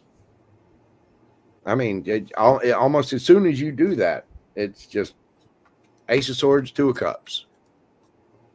So I would say go within whatever. There's something from your past that you're not releasing, something that's still in your energy, basically. I mean, Three of Swords, Five of Pentacles, that's rough. That is hurt. So you're past that. You're done with it. Now, learn yourself, find that Ace of Swords, and go get your Two of Cups. Go get your giggity on.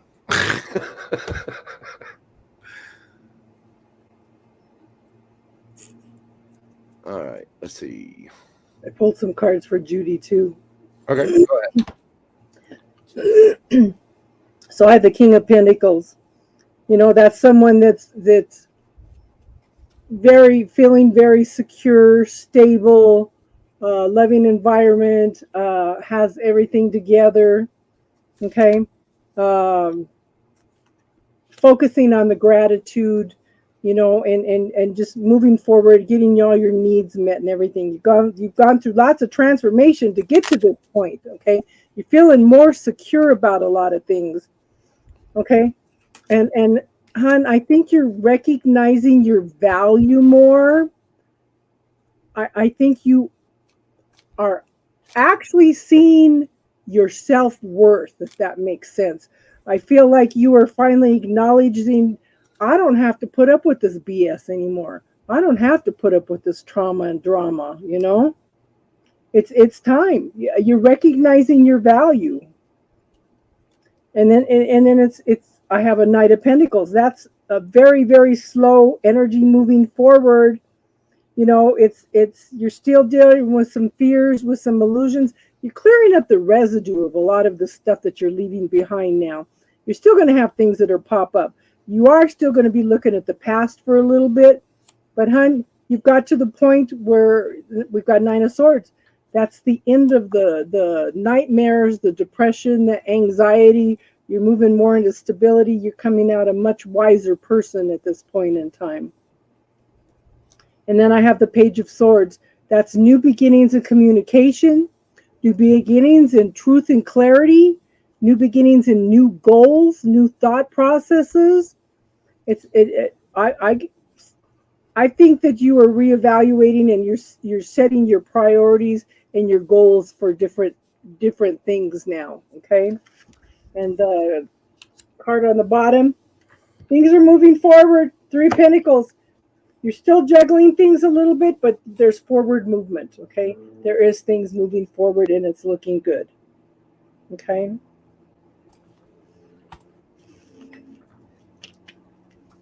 Okay.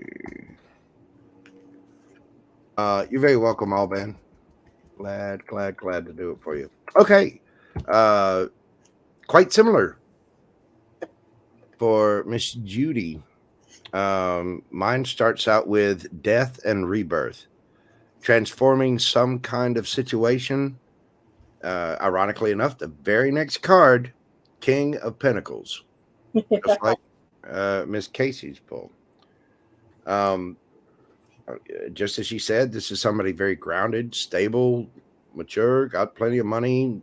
Everything's copacetic in the King of Pentacles world. He has got his stuff on lockdown. So something's got to transform. There's a King of Pentacles, Taurus, Virgo, Capricorn. And right after that, under that or right beside it, you get the Three of Wands and the Nine of Cups. You are looking to the future, waiting for your ships to come in and waiting for your wish fulfillment. Nine of Cups in this deck has a woman jumping off of a little ledge and all the cups. She is just free and exuberant. She is going for it, letting it all hang out there. Then you get the Page of Swords. Again, studying, learning information, gathering facts about everything. Because right after that, you get the Hangman. All of a sudden, you see, whatever this is, you see something from a different perspective. And that falls right under the King of Pentacles. Next to the Hangman, Ace of Wands. That is my ultimate giggity card.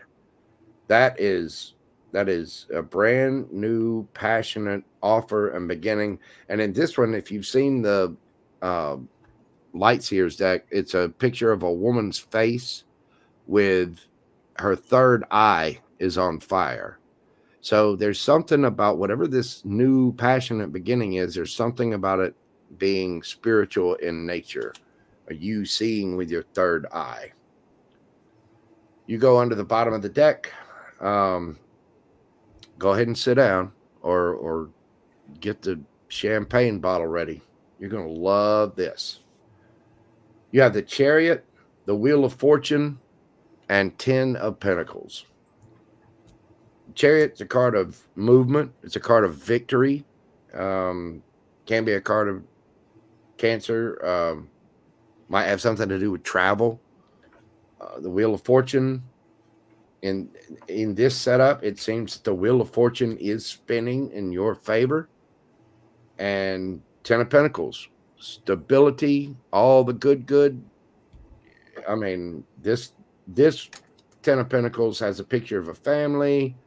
You know, there's a husband and wife. There's a little kid. There's a dog. Everybody's out in the park playing. They you know, there's plenty of money. There's lights around. There's a big party going on. And so there's movement forward, but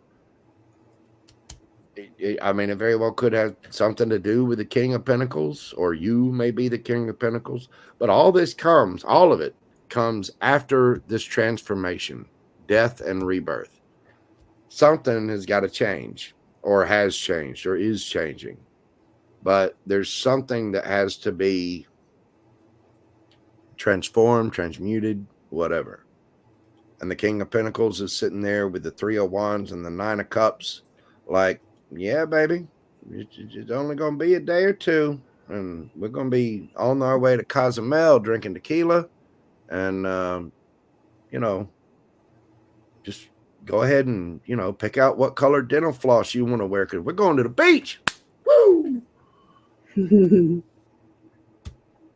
But yeah, I mean, Chariot card, Wheel of Fortune, 10 of Pentacles. Whatever it is that's coming for you, it's going to be really good, really stable. There's going to be a lot of money, and you're going to be doing traveling. You're going to have a good time, and it really will feel like the Wheel of Fortune has spun in your favor.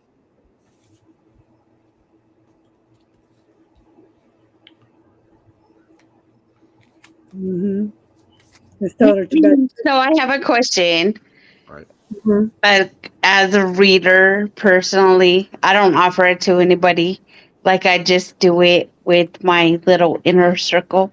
So the Chariot, like, I want to hear you and my mom define the Chariot for me. Because, okay, it's always representing forward movement or travel. Or like buying a new vehicle, Like, I don't know, it represents a lot of things when it comes to travel and like physically moving forward. And so with that, I want to say, let's say you manifest with your heart, your soul, you meditate, and you literally don't get up and take a walk, and you don't get on the treadmill, or you don't physically put the action into play when it should be like you have to have some kind of physical action in regards to that. Because if you go buy a car, like, you have an intention to go buy a car. If you have to take a trip, like, this is what's required. But if you don't have any of those things, like, you are literally called to like get up and take a walk, because it's a physical thing. Well, It's like you have to move forward. It can be a card of traveling, but it's also a card of just pure victory. You know, you got to remember that it can be energetic movement too, not actually physical movement. Although you're right, I mean, it very well can be a card of travel, cars, you know. But it's an energetic movement forward. It's not just like you sitting here on your couch all day and not doing nothing. Like, literally, energetically, you're not doing nothing. If you're sitting on the couch and 2 months ago you bought a lottery ticket and you bought it for all of these weeks out, and you're sitting on the couch, you're not taking any movement. Now, you've already made the movement to buy the lottery ticket, right? It's sitting in your hands. But you can sit there on the couch, win the lottery, and that is energetic movement without you having to lift a finger. The chariot. Okay, that's like with the percentage of your example is like minimal to none. Right. Literally, like the chariot, like for me, is like you literally have to get up and move forward. Hey, if you go buy a car, you have to make an effort. If you gonna go on a trip, you literally have to get up, pack your bags, go to the airport, and make an effort. Okay. Like there's a lot of effort in the chariot. Yeah, but there are other meanings to it as well. The chariot is also a card of victory. You also have to remember that in theory, only an emperor or an empress rides in a chariot. So it can talk about victory in leveling up. It can talk about okay, I like the leveling up, but no, not only an empress or emperor rides in the chariot. They use the chariot for battle. They use that shit for battle. Yeah. So no, I feel like it all involves the intention that you're gonna take to move forward. And this is a possibility that you have in front of you, and you have to make the effort. It literally is a physical effort. Too. If it comes up as if it were to come up in a love read or something, it could just be that somebody's dealing with cancer. There's, every reader has a different way to interpret cards, and you have yours, and I have mine, and Miss Casey has hers, and everybody sees something a little but bit. I'm just asking because the one card that I'm confused on the most is the chariot card. Well, again, the chariot card can mean a lot of things. It can mean travel. It can mean automobiles. It can mean a card of cancer. It can mean a card of victory. In the traditional tarot, it means victory and movement forward, travel. So yeah, like travel or buying a car. That's kind of how I think about it, is like travel. I don't know, but it's a movement forward.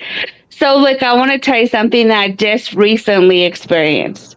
Like, I'm doing everything mentally, spiritually, but I'm not doing everything physically.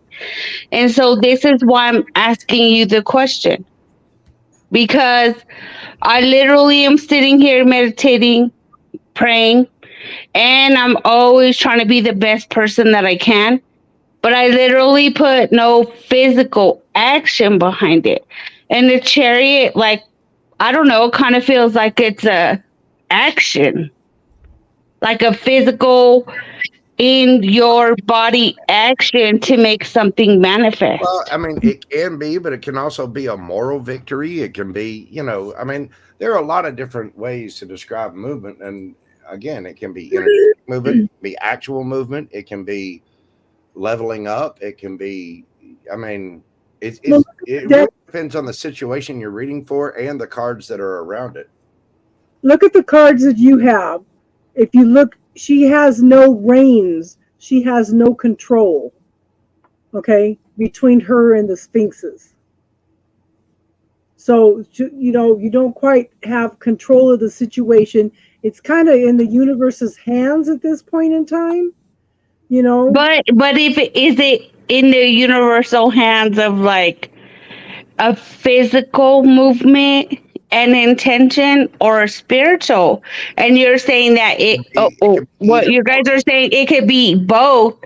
It could be both, but literally it's a tangible item that the chariot is making you mobile, right?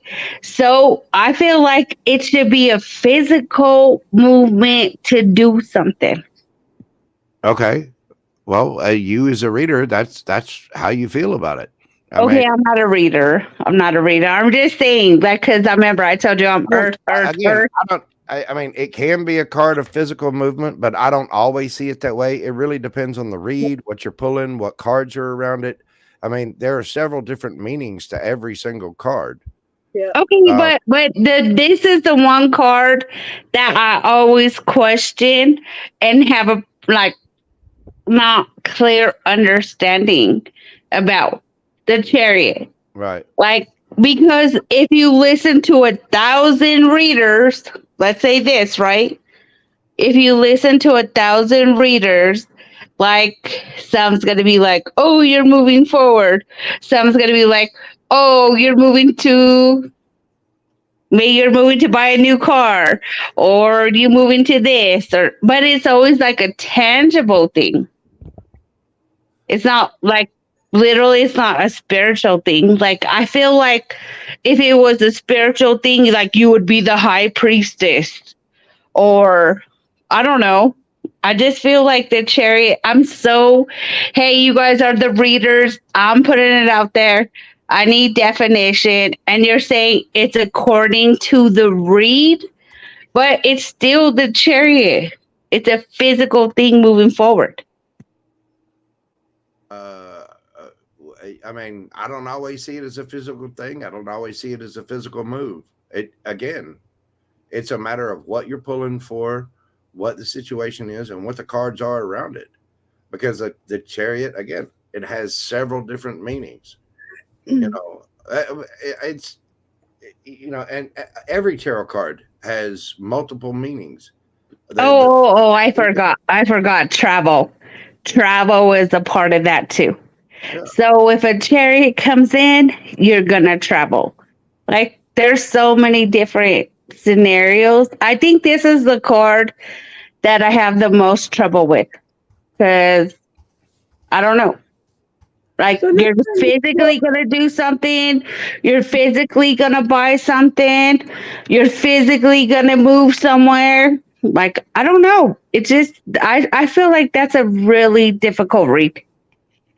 So next time you come over, let's pull out about 10 of my different tarot card decks and let's read the definition on the different ones and see if that'll open a little bit more of categories for you, the different personalities.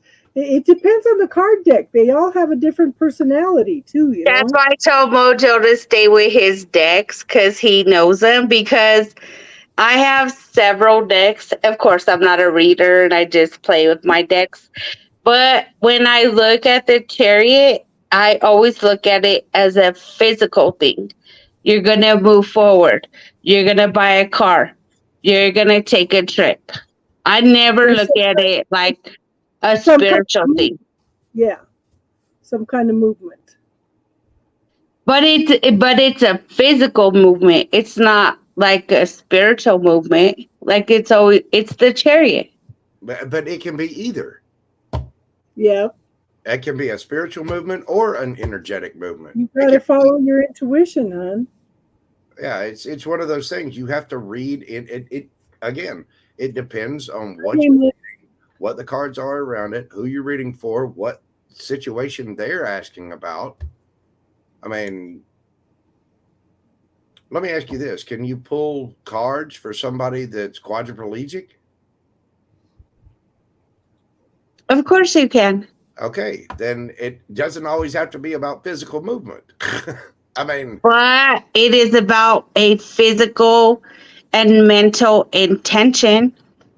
Well, it is. All the cards are about an intention or an emotion or a person or, every card in the deck has several different meanings.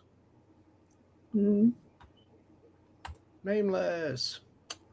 I would love to see your list of tarot decks. Like I know my mom's and I love it because I align with that. I work a lot. But I would love to see yours because you're really good at your tarot decks. And I don't know who told you like you need to upgrade, you need to change, you need to do this.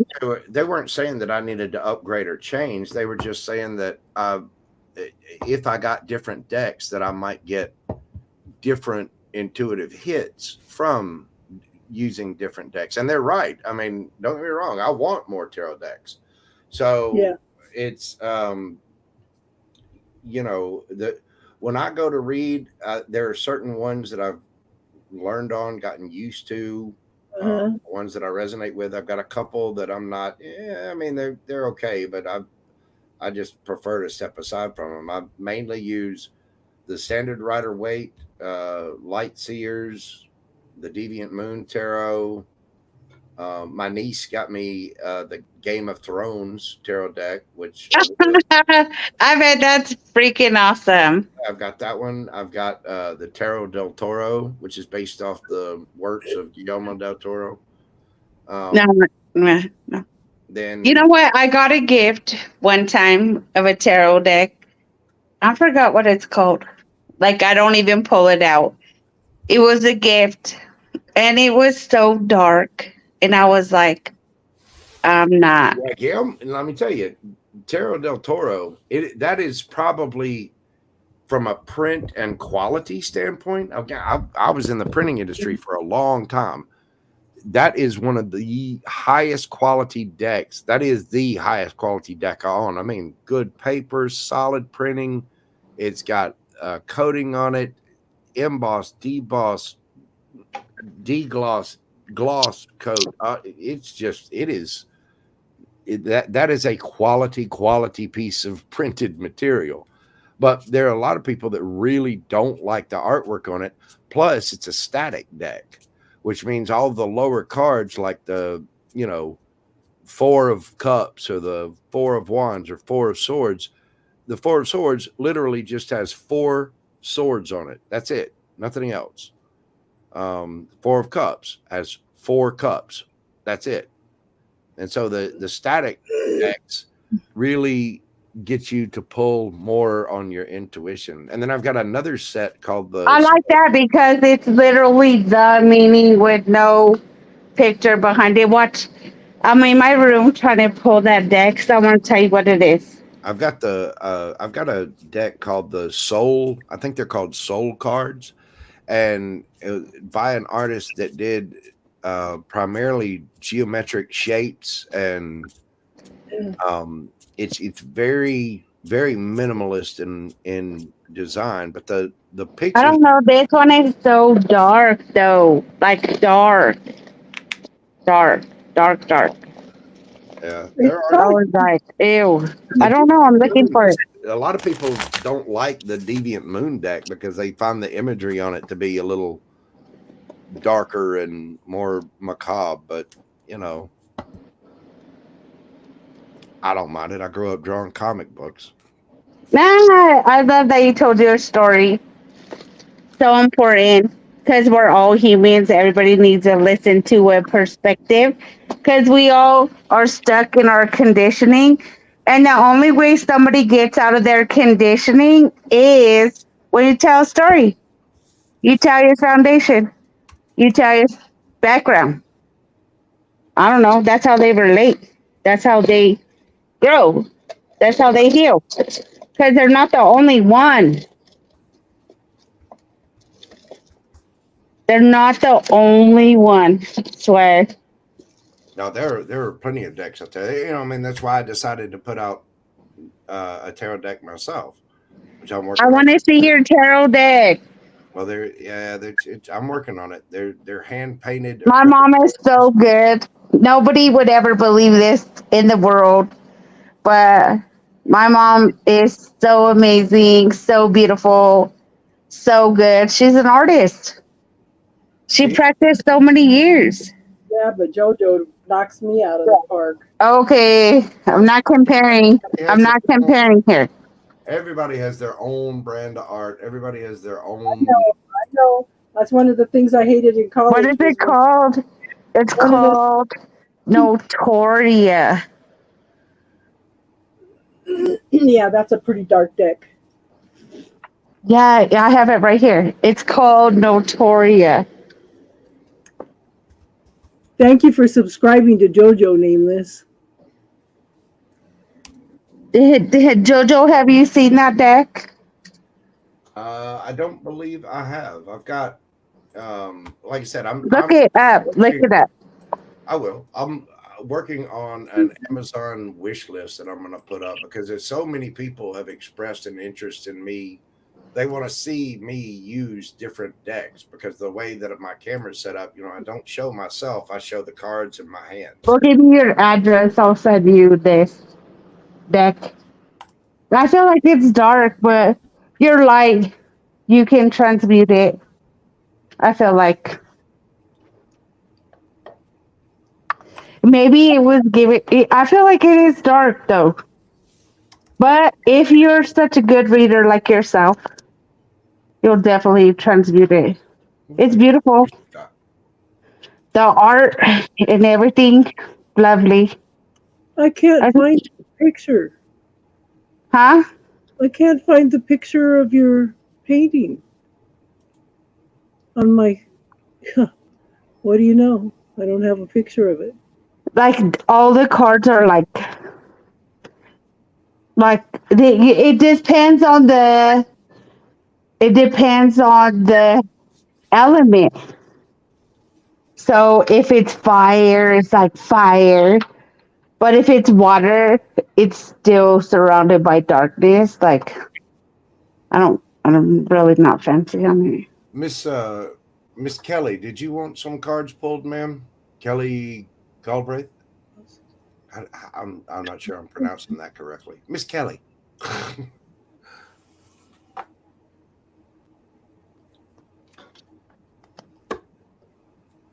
Oh, that's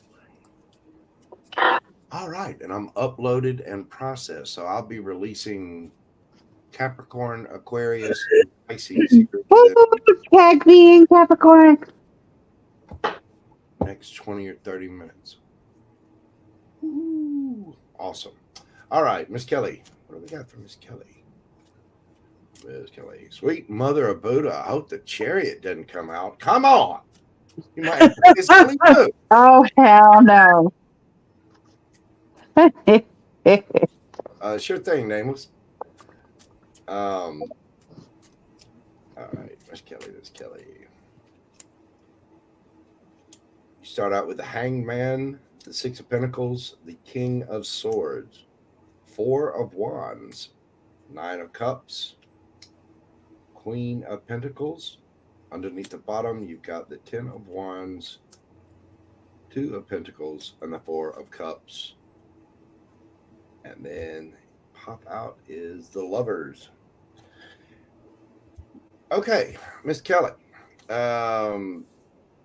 you are seeing something from a different point of view, or somebody seeing something from a different point of view about you. Not sure exactly what your situation is, but somebody is seeing something differently about equal give and take. King of Swords here, Aquarius energy, but it could be, Libra, Gemini, Aquarius, somebody with air in the chart. But the King of Swords is very cold, very factual, very, I wouldn't say he's cold, but he's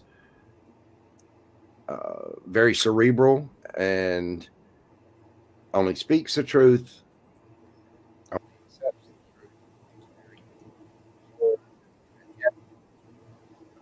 Has action in his energy. He's one of those people that he'll think it and then he does it. He's not playing. And so either you or someone else is seeing a situation differently about equal give and take involving this King of Swords. This involves some kind of stable thing. Could have been a marriage. Four of Wands. In this Four of Wands card, there are two girls dancing like they just took 2 hits of the brown acid at Bonnaroo, and they got tambourines, and they are going for it. They are partying it up. So apparently something about a structure, something about, again, either marriage or set of rules, a house, stability, something like that. Then you get the Nine of Cups, complete wish fulfillment, single, free, doing your own thing. Queen of Pentacles. This Queen of Pentacles again. It's smart. She's together. She's looking good, feeling good, smelling good. She makes wise decisions for herself financially. She is kind, loving, receptive, all the things. She is the empress of the court cards. Right after that, the lovers, Gemini energy. So apparently whatever this is has something to do with a relationship. Your cards under the bottom of the deck flipped out on the opposite side. So I'm going to assume that they are something of the past. There's a 10 of Wands situation. A lot of burdens. Then you get the 2 of Pentacles and Wow. 4 of Cups. There's something here about somebody having a lot to do. I mean, and because of them having so many chores, burdens, tasks to finish, they were not able to accept or do what they wanted to do. They just had too much responsibility on them. They had too many tasks going on. And now that's in the past position. So now something is seen from, again, something seen from a different point of view. There's a more equal give and take of the situation. And it leads up to 9 of Cups and the lovers and 4 of Wands. I would say that you are either coming into a relationship or you're coming into more stability in a relationship. Like something's been unfair and there's been too much burden, and now that burden's being lifted so that you can actually enjoy either a new relationship or a relationship that you are already in.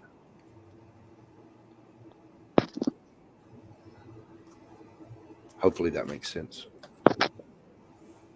I am kind of confused right now. Because I'm not in a relationship and I'm definitely not healthy enough physically or spiritually to be in a relationship right now. So, Hey, you can talk about a relationship with yourself. I mean, when it comes up to something like that, the way the past leads up is that you've got, what was it? I just dragged the cards out. 10 of Wands, 2 of Pentacles, and what was the other one? Sorry, I grabbed the cards and scooped them up there. Where you at? I don't know. The way it came across to me is that there's a burden of some kind. Somebody is extremely burdened with what is going on. And I mean, 10 of Wands, 2 of Pentacles, you're busy. There's stuff going on. There's too many tasks happening. Whatever that is, that gets the 10 of Wands means it's over. The burdens are dropped. There are no more burdens added onto that list, and whatever it is changes. So you could be going through that now, or it could have been something that you went on in the past. Now, as far as the other cards, I'll have to go back and listen. It's on the broadcast somewhere. Like I said, unfortunately, when I got done, I scooped up all the cards. But you had what? You had a King of... What did you have? Queen of Pentacles and the King of Swords, I believe. Somebody's getting truthful about some kind of burdens. And because they're getting truthful about those burdens, it gets dropped, which leads to a more stable, secure situation that's more of an equal give and take. And I mean, you could be taking on the King of Swords energy, and it could talk about more stability for yourself, by yourself. But some kind of burden is being released. Now, whether that's physical ailments or Well, I was kind of bringing that up earlier for you too, is, you need to let go of some things too. It's like you've got these things that are holding you back from moving forward.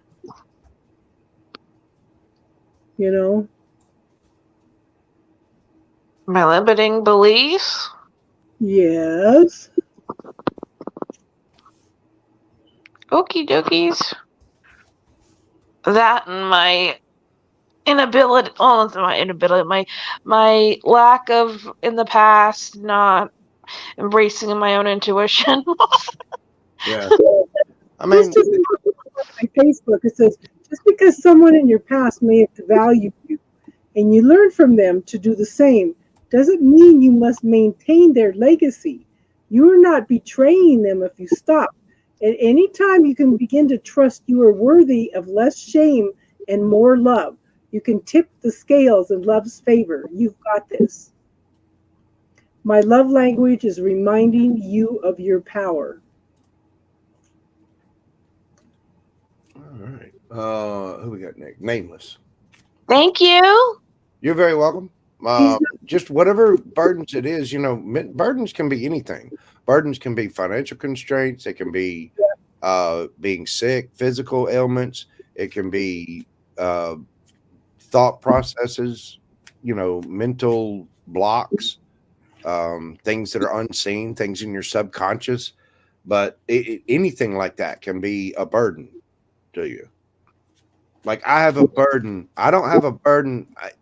I don't have a problem washing laundry, but putting laundry up, that's a burden. Oh my God, I hate it. I absolutely loathe every little bitty bit of it. So in my case, it could be being freed of that because somebody comes in and is willing to actually take the clothes that I have washed and laid out flat and actually put them in the drawer or put them in the closet for me. Because my little ADHD butt does not like doing it at all. I grew up with the Jetsons. We're supposed to have Rosie putting everything up by now. Sorry. So anybody that's not subscribed to Mojo Tarot, could you please subscribe to Mojo Tarot for us? Do what now? I asked them, if anybody that has not Oh, subscribed to Mojo Tarot to please subscribe to Mojo Tarot. thank you, Miss Casey. I appreciate that. Let me see where I'm at. Where am I at? Are we hitting it? I'm at 298. Hot damn. Almost at 300. Almost. The next goal will be to 500, then to 1,000, then to 10,000, then to 50,000, then to 100,000. Yeah. Then 10 million. Okay. Mojo's coming, kids. Brace yourselves. What the heck? Let's see. I sent you a picture of the painting. I don't have a good picture of it, so I sent it to you on Messenger. Oh, yeah, that is beautiful. That is good. You want me to put it up on StreamYard so everybody can see? I don't think it'll show pictures. Yeah, sure it will. You think, okay. Yeah, we can do this. Hang on just a second. All right, there it is. Let me go into here. Take this, open it up, download. Hey, how are you doing? Move over there.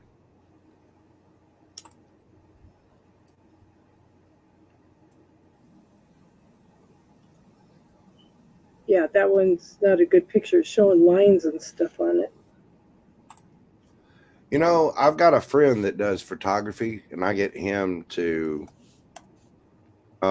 take pictures, like really high resolution pictures of paintings when I do them for prints and things like that. And then I go in and photo touch them, but they have to be like super, super high resolution. The problem is what ends up happening is you have something called a moire, a mix of patterned lines. Your canvas is made of a patterned set of strings and lines weaved together. Yeah. That ends up coming through. Now you can put gesso on a canvas board and make it thick, sand it down, make it thick, sand it down, make it thick, sand it down. Oh, no. Okay. And you can go through that process. and it'll be completely flat. But what happens is when you get that picture, yes, that's fine. Do it. Do as I say, machine. When you get that and you're putting it on a screen, the screen that you're looking at is made of pixels, which are all in a line. So the movements of the lines that are on your canvas mixed with the lines that are on the screen, that's what's causing a moire pattern. I can pull it up. Slides. I think I got it. Did I get it? You did. Yeah. That's the one she's talking about. It's 3 foot by 4 foot. It's huge.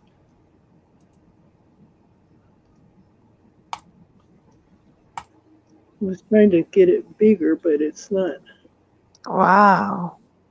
That's cool. There you go. I just put another one up there. Let's see.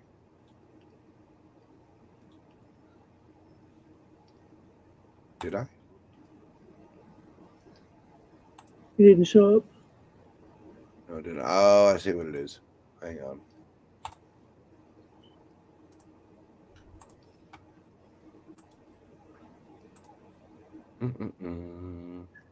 It was so mad at me because I would mark something out and I'd start it all over again.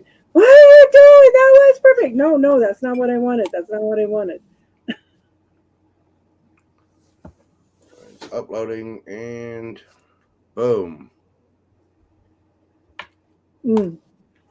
Yeah.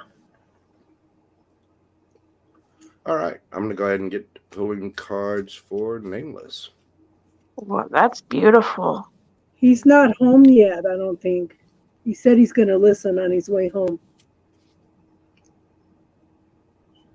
Unless you're ready for it now, Nameless. Well, I mean, I've got to do the premieres here in just a little bit. Yeah. And it's getting late, so. Good night, everybody. It's almost 1 a.m. here. Well, you have.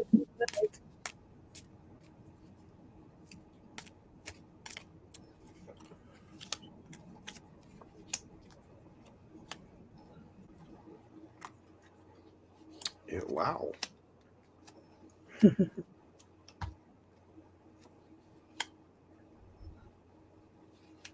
Thanks for the picture, sis.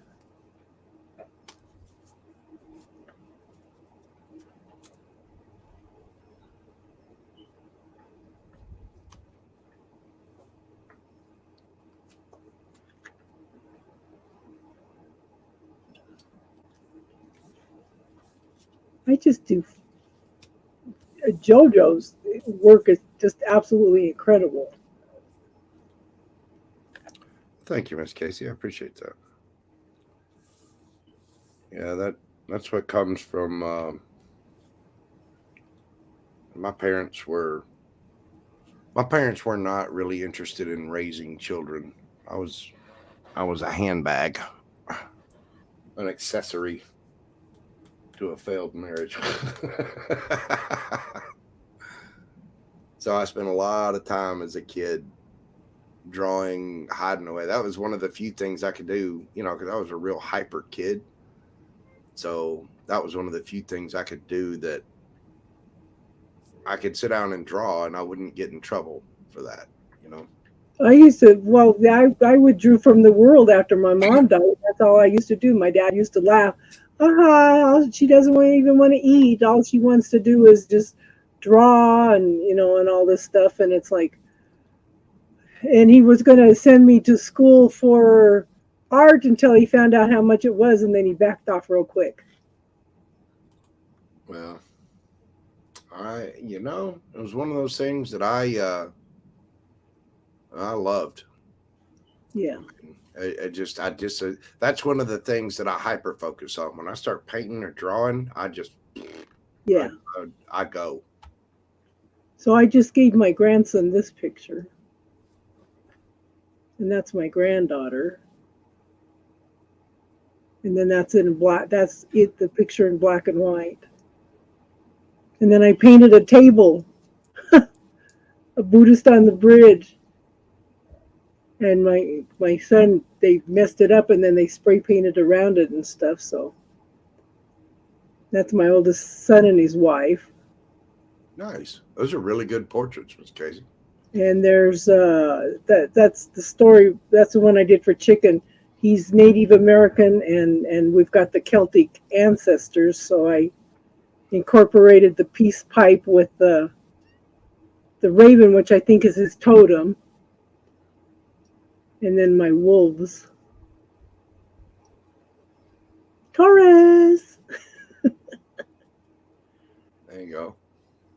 Yeah, you really should paint a deck. I mean, start figure out what you want for images, and then I did this for one of the grandkids. They're taking a selfie. Justine has this one, a rose reflecting on a table. And then, yeah, that's just a little tiny one. Oldest son, youngest son. That was an oil painting I did in college. nice. I did that I'm gonna have to break down and get a Facebook page or something to put all of my. Yeah. This I did they called her baby squid. And so I did a baby shower picture. This is what I did for her baby shower. And she still has that picture. And Nameless, I've actually already got your cards pulled. If you want me to, I'll read what I see here, and then you can come back to the, Miss Casey's and listen to it. I did this for my grandson.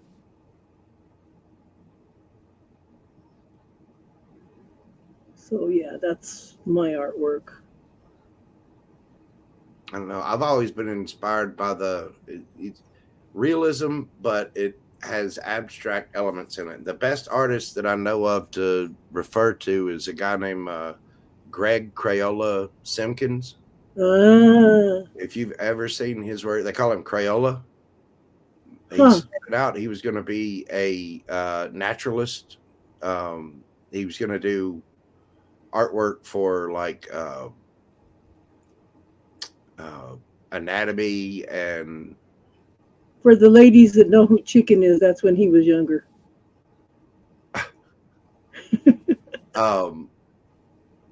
He would do paintings of wildlife for veterinarians and different wildlife magazines and publications, and different medical things for veterinarians. And so he took that knowledge, and he was big into street art, and he kind of blended them together. Man, that guy is he is good.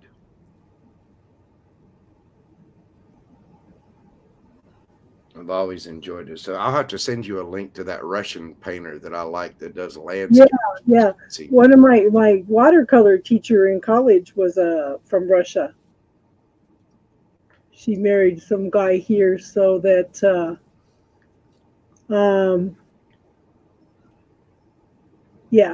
that wanted a Russian bride, and she was teaching art over here.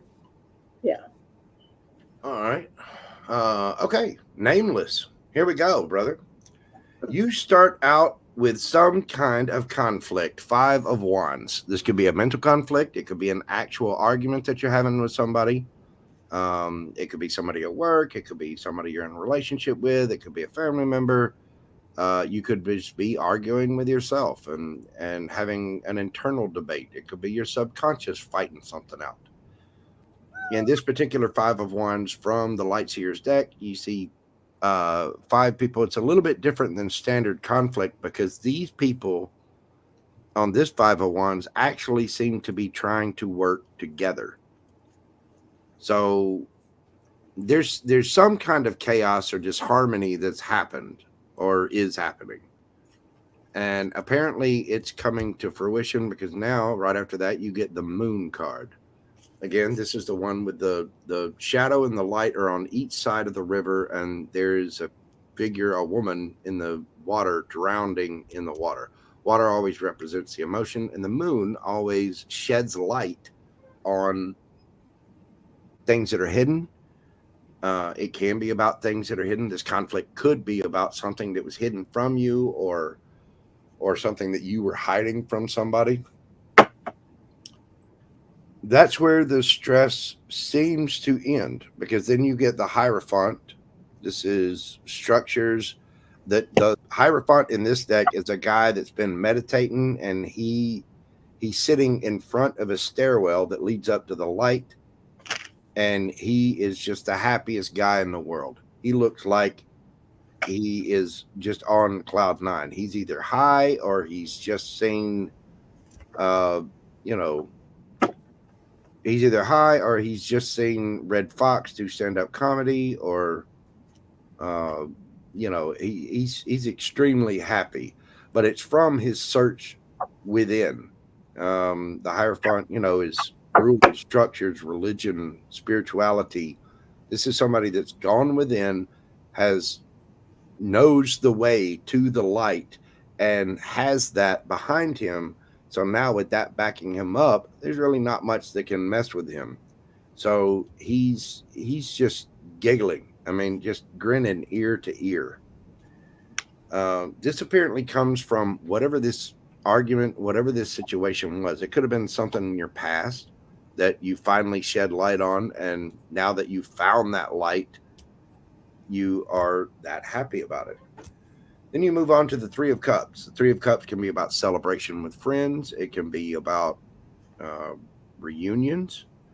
It can be several different things. I would say in this card, it would be about some kind of possible reunion or celebration, because right after that, you got the Ace of Cups.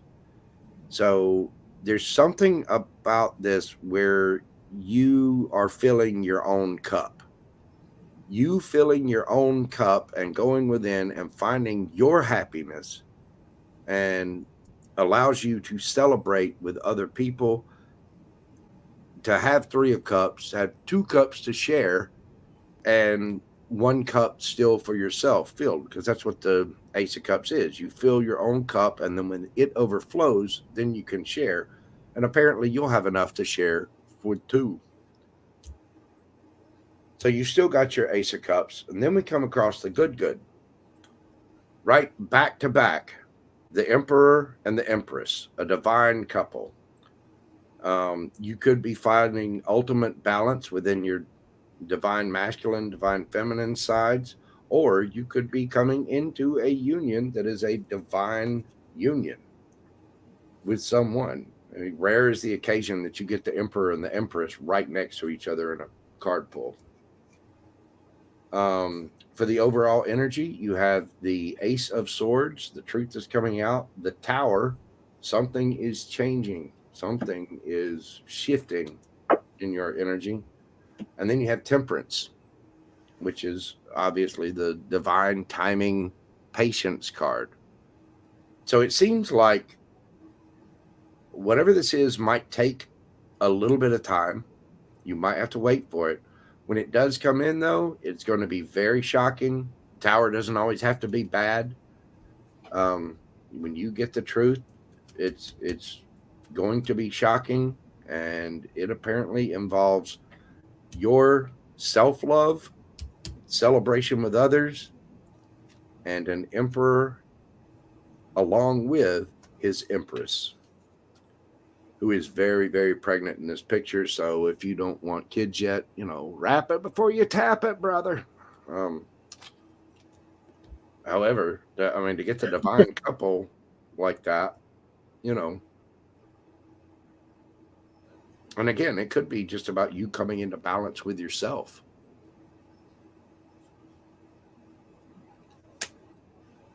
But overall, it looks pretty good.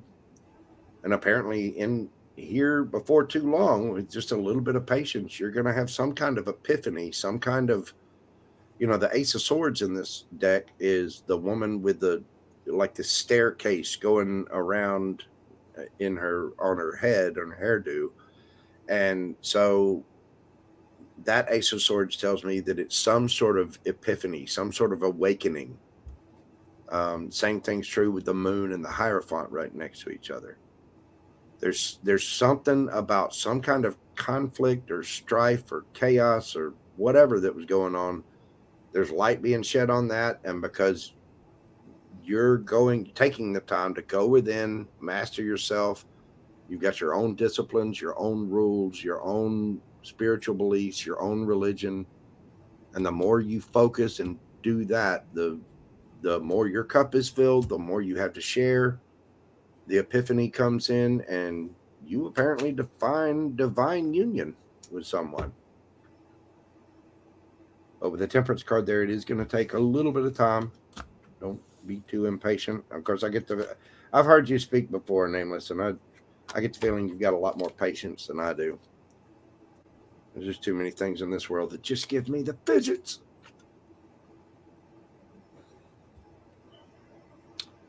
So there you go, my man. I would just hang tight, keep meditating, keep your practices going, keep doing what you're doing, and you're going to get there. You're going to come into balance that is going to lead you to something really, really good. Talking about balance, the first and the fourth card are both the High Priestess. Okay, so the High Priestess is there's a balance in there also. Okay, she's dancing to the secrets of the universe. She's dancing to the light of the moon. For some reason, this card also represents to me tapping into the Akashic records. Okay. There may be there's lots of things going on behind the scenes that you don't know anything about at this point in time. There is movement going on, so focus on, thank you, universe, for everything you do for me, seen and unseen, whatever's going on, focus on the positive, but there's secrets. And for this to be emphasized twice, there's secrets in here. One of them has to do with a situation that's out of balance with giving and taking. Okay, there's not an even give and take, and the scales are always shifting and turning and stuff. But it's major out of balance, and this has caused you to shut down. I show you're holding your cards close to your chest. It's like you've shut down from this situation at this point in time, okay? But then I have the Queen of Cups, and someone is offering a cup of love or something emotional, what kind of came to what's popping in my head is like you soothing yourself. Does that make sense at all? It's like you have a need to soothe yourself, or you are soothing yourself, because you're still dealing with this High Priestess energy here. The need for the balance, the secrets, the things that are going on you don't know anything about. The card I pulled to reflect off of that is the Queen of Swords. That's going in and finding the truth and the clarity in the situation, finding the peace, cutting through all the BS and finding out all the truth, not putting up with the BS anymore, But I show Six of Cups, something coming back from the past, either a person, a situation, or you're looking for a feeling of something from the past. Maybe finding some of that peace and clarity that you once had at one point in time, okay? But I show the Strength card. So to me, the Strength card is tapping into that yin yang energy, the shadow and the light. Like Jojo and I talk about with art, we've got the light. Without the light, all you see is the light. There's nothing there. We've got the shadow over here, and we've got those billions of shades of gray in between. That is what creates our reality. That is what creates everything that we experience. We've got to have both in order to experience. So the Strength card to me is like it's beauty, like Beauty and the Beast. Okay, she's tapped into this energy and shown all this love and compassion and all this love and everything toward the beast. She's tamed the beast. She's made friends with the beast because she has taken the time to do that. To me, that's a balanced yin yang. You know, the making peace with the shadow and the light, coming into your own power, your own understanding of things at this point in time. But I do show that you're coming up on a decision of which path to take. Okay, I do think that you need to step out of your head a little bit. Think you need to let go of some fears around this situation. Don't be afraid of making a wrong decision because the universe has opened up both these pathways for you at this point in time. It's just choice. Neither one of them is right. Neither one of them is wrong. What is the best for you at this point in time, okay? But don't focus on the past. Don't focus on the regrets for the past. Don't focus on anything that's holding you back. You have more potential than you should have regrets at this point in time, okay? So it's, yeah. All right, Miss Casey. Okay. I got to jump. I've got premieres that are coming out here in 3 minutes. Yeah, we'll probably jump over there and listen to you. Okay. Well, Okay. thank you very much for everybody that subscribed. I greatly appreciate it. Thank you, Miss Casey. Been fun. I Yes, really yes. appreciate you, and I will talk to you kids soon.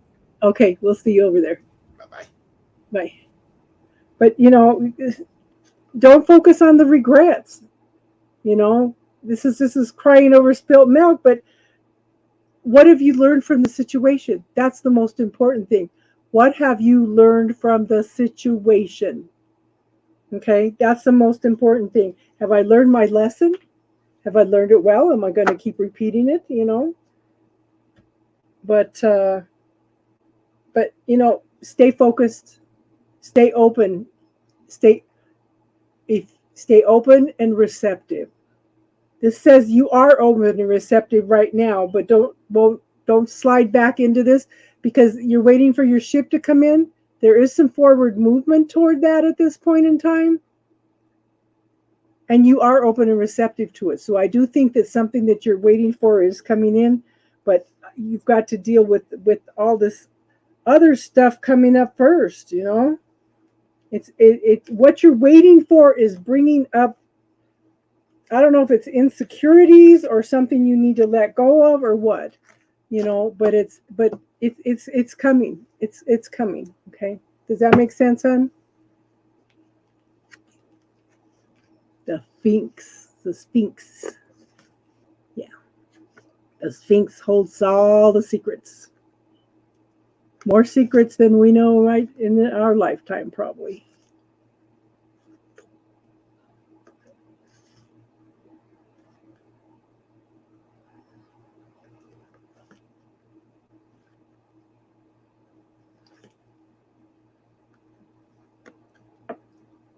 Have a what, hon?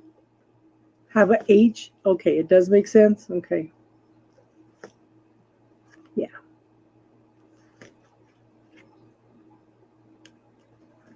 I hope it helps.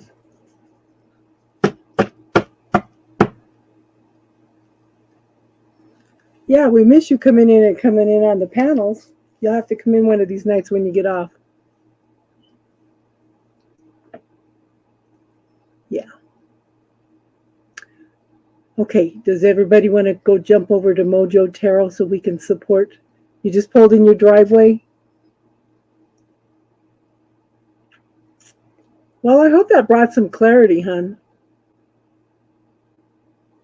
I hope it resonated.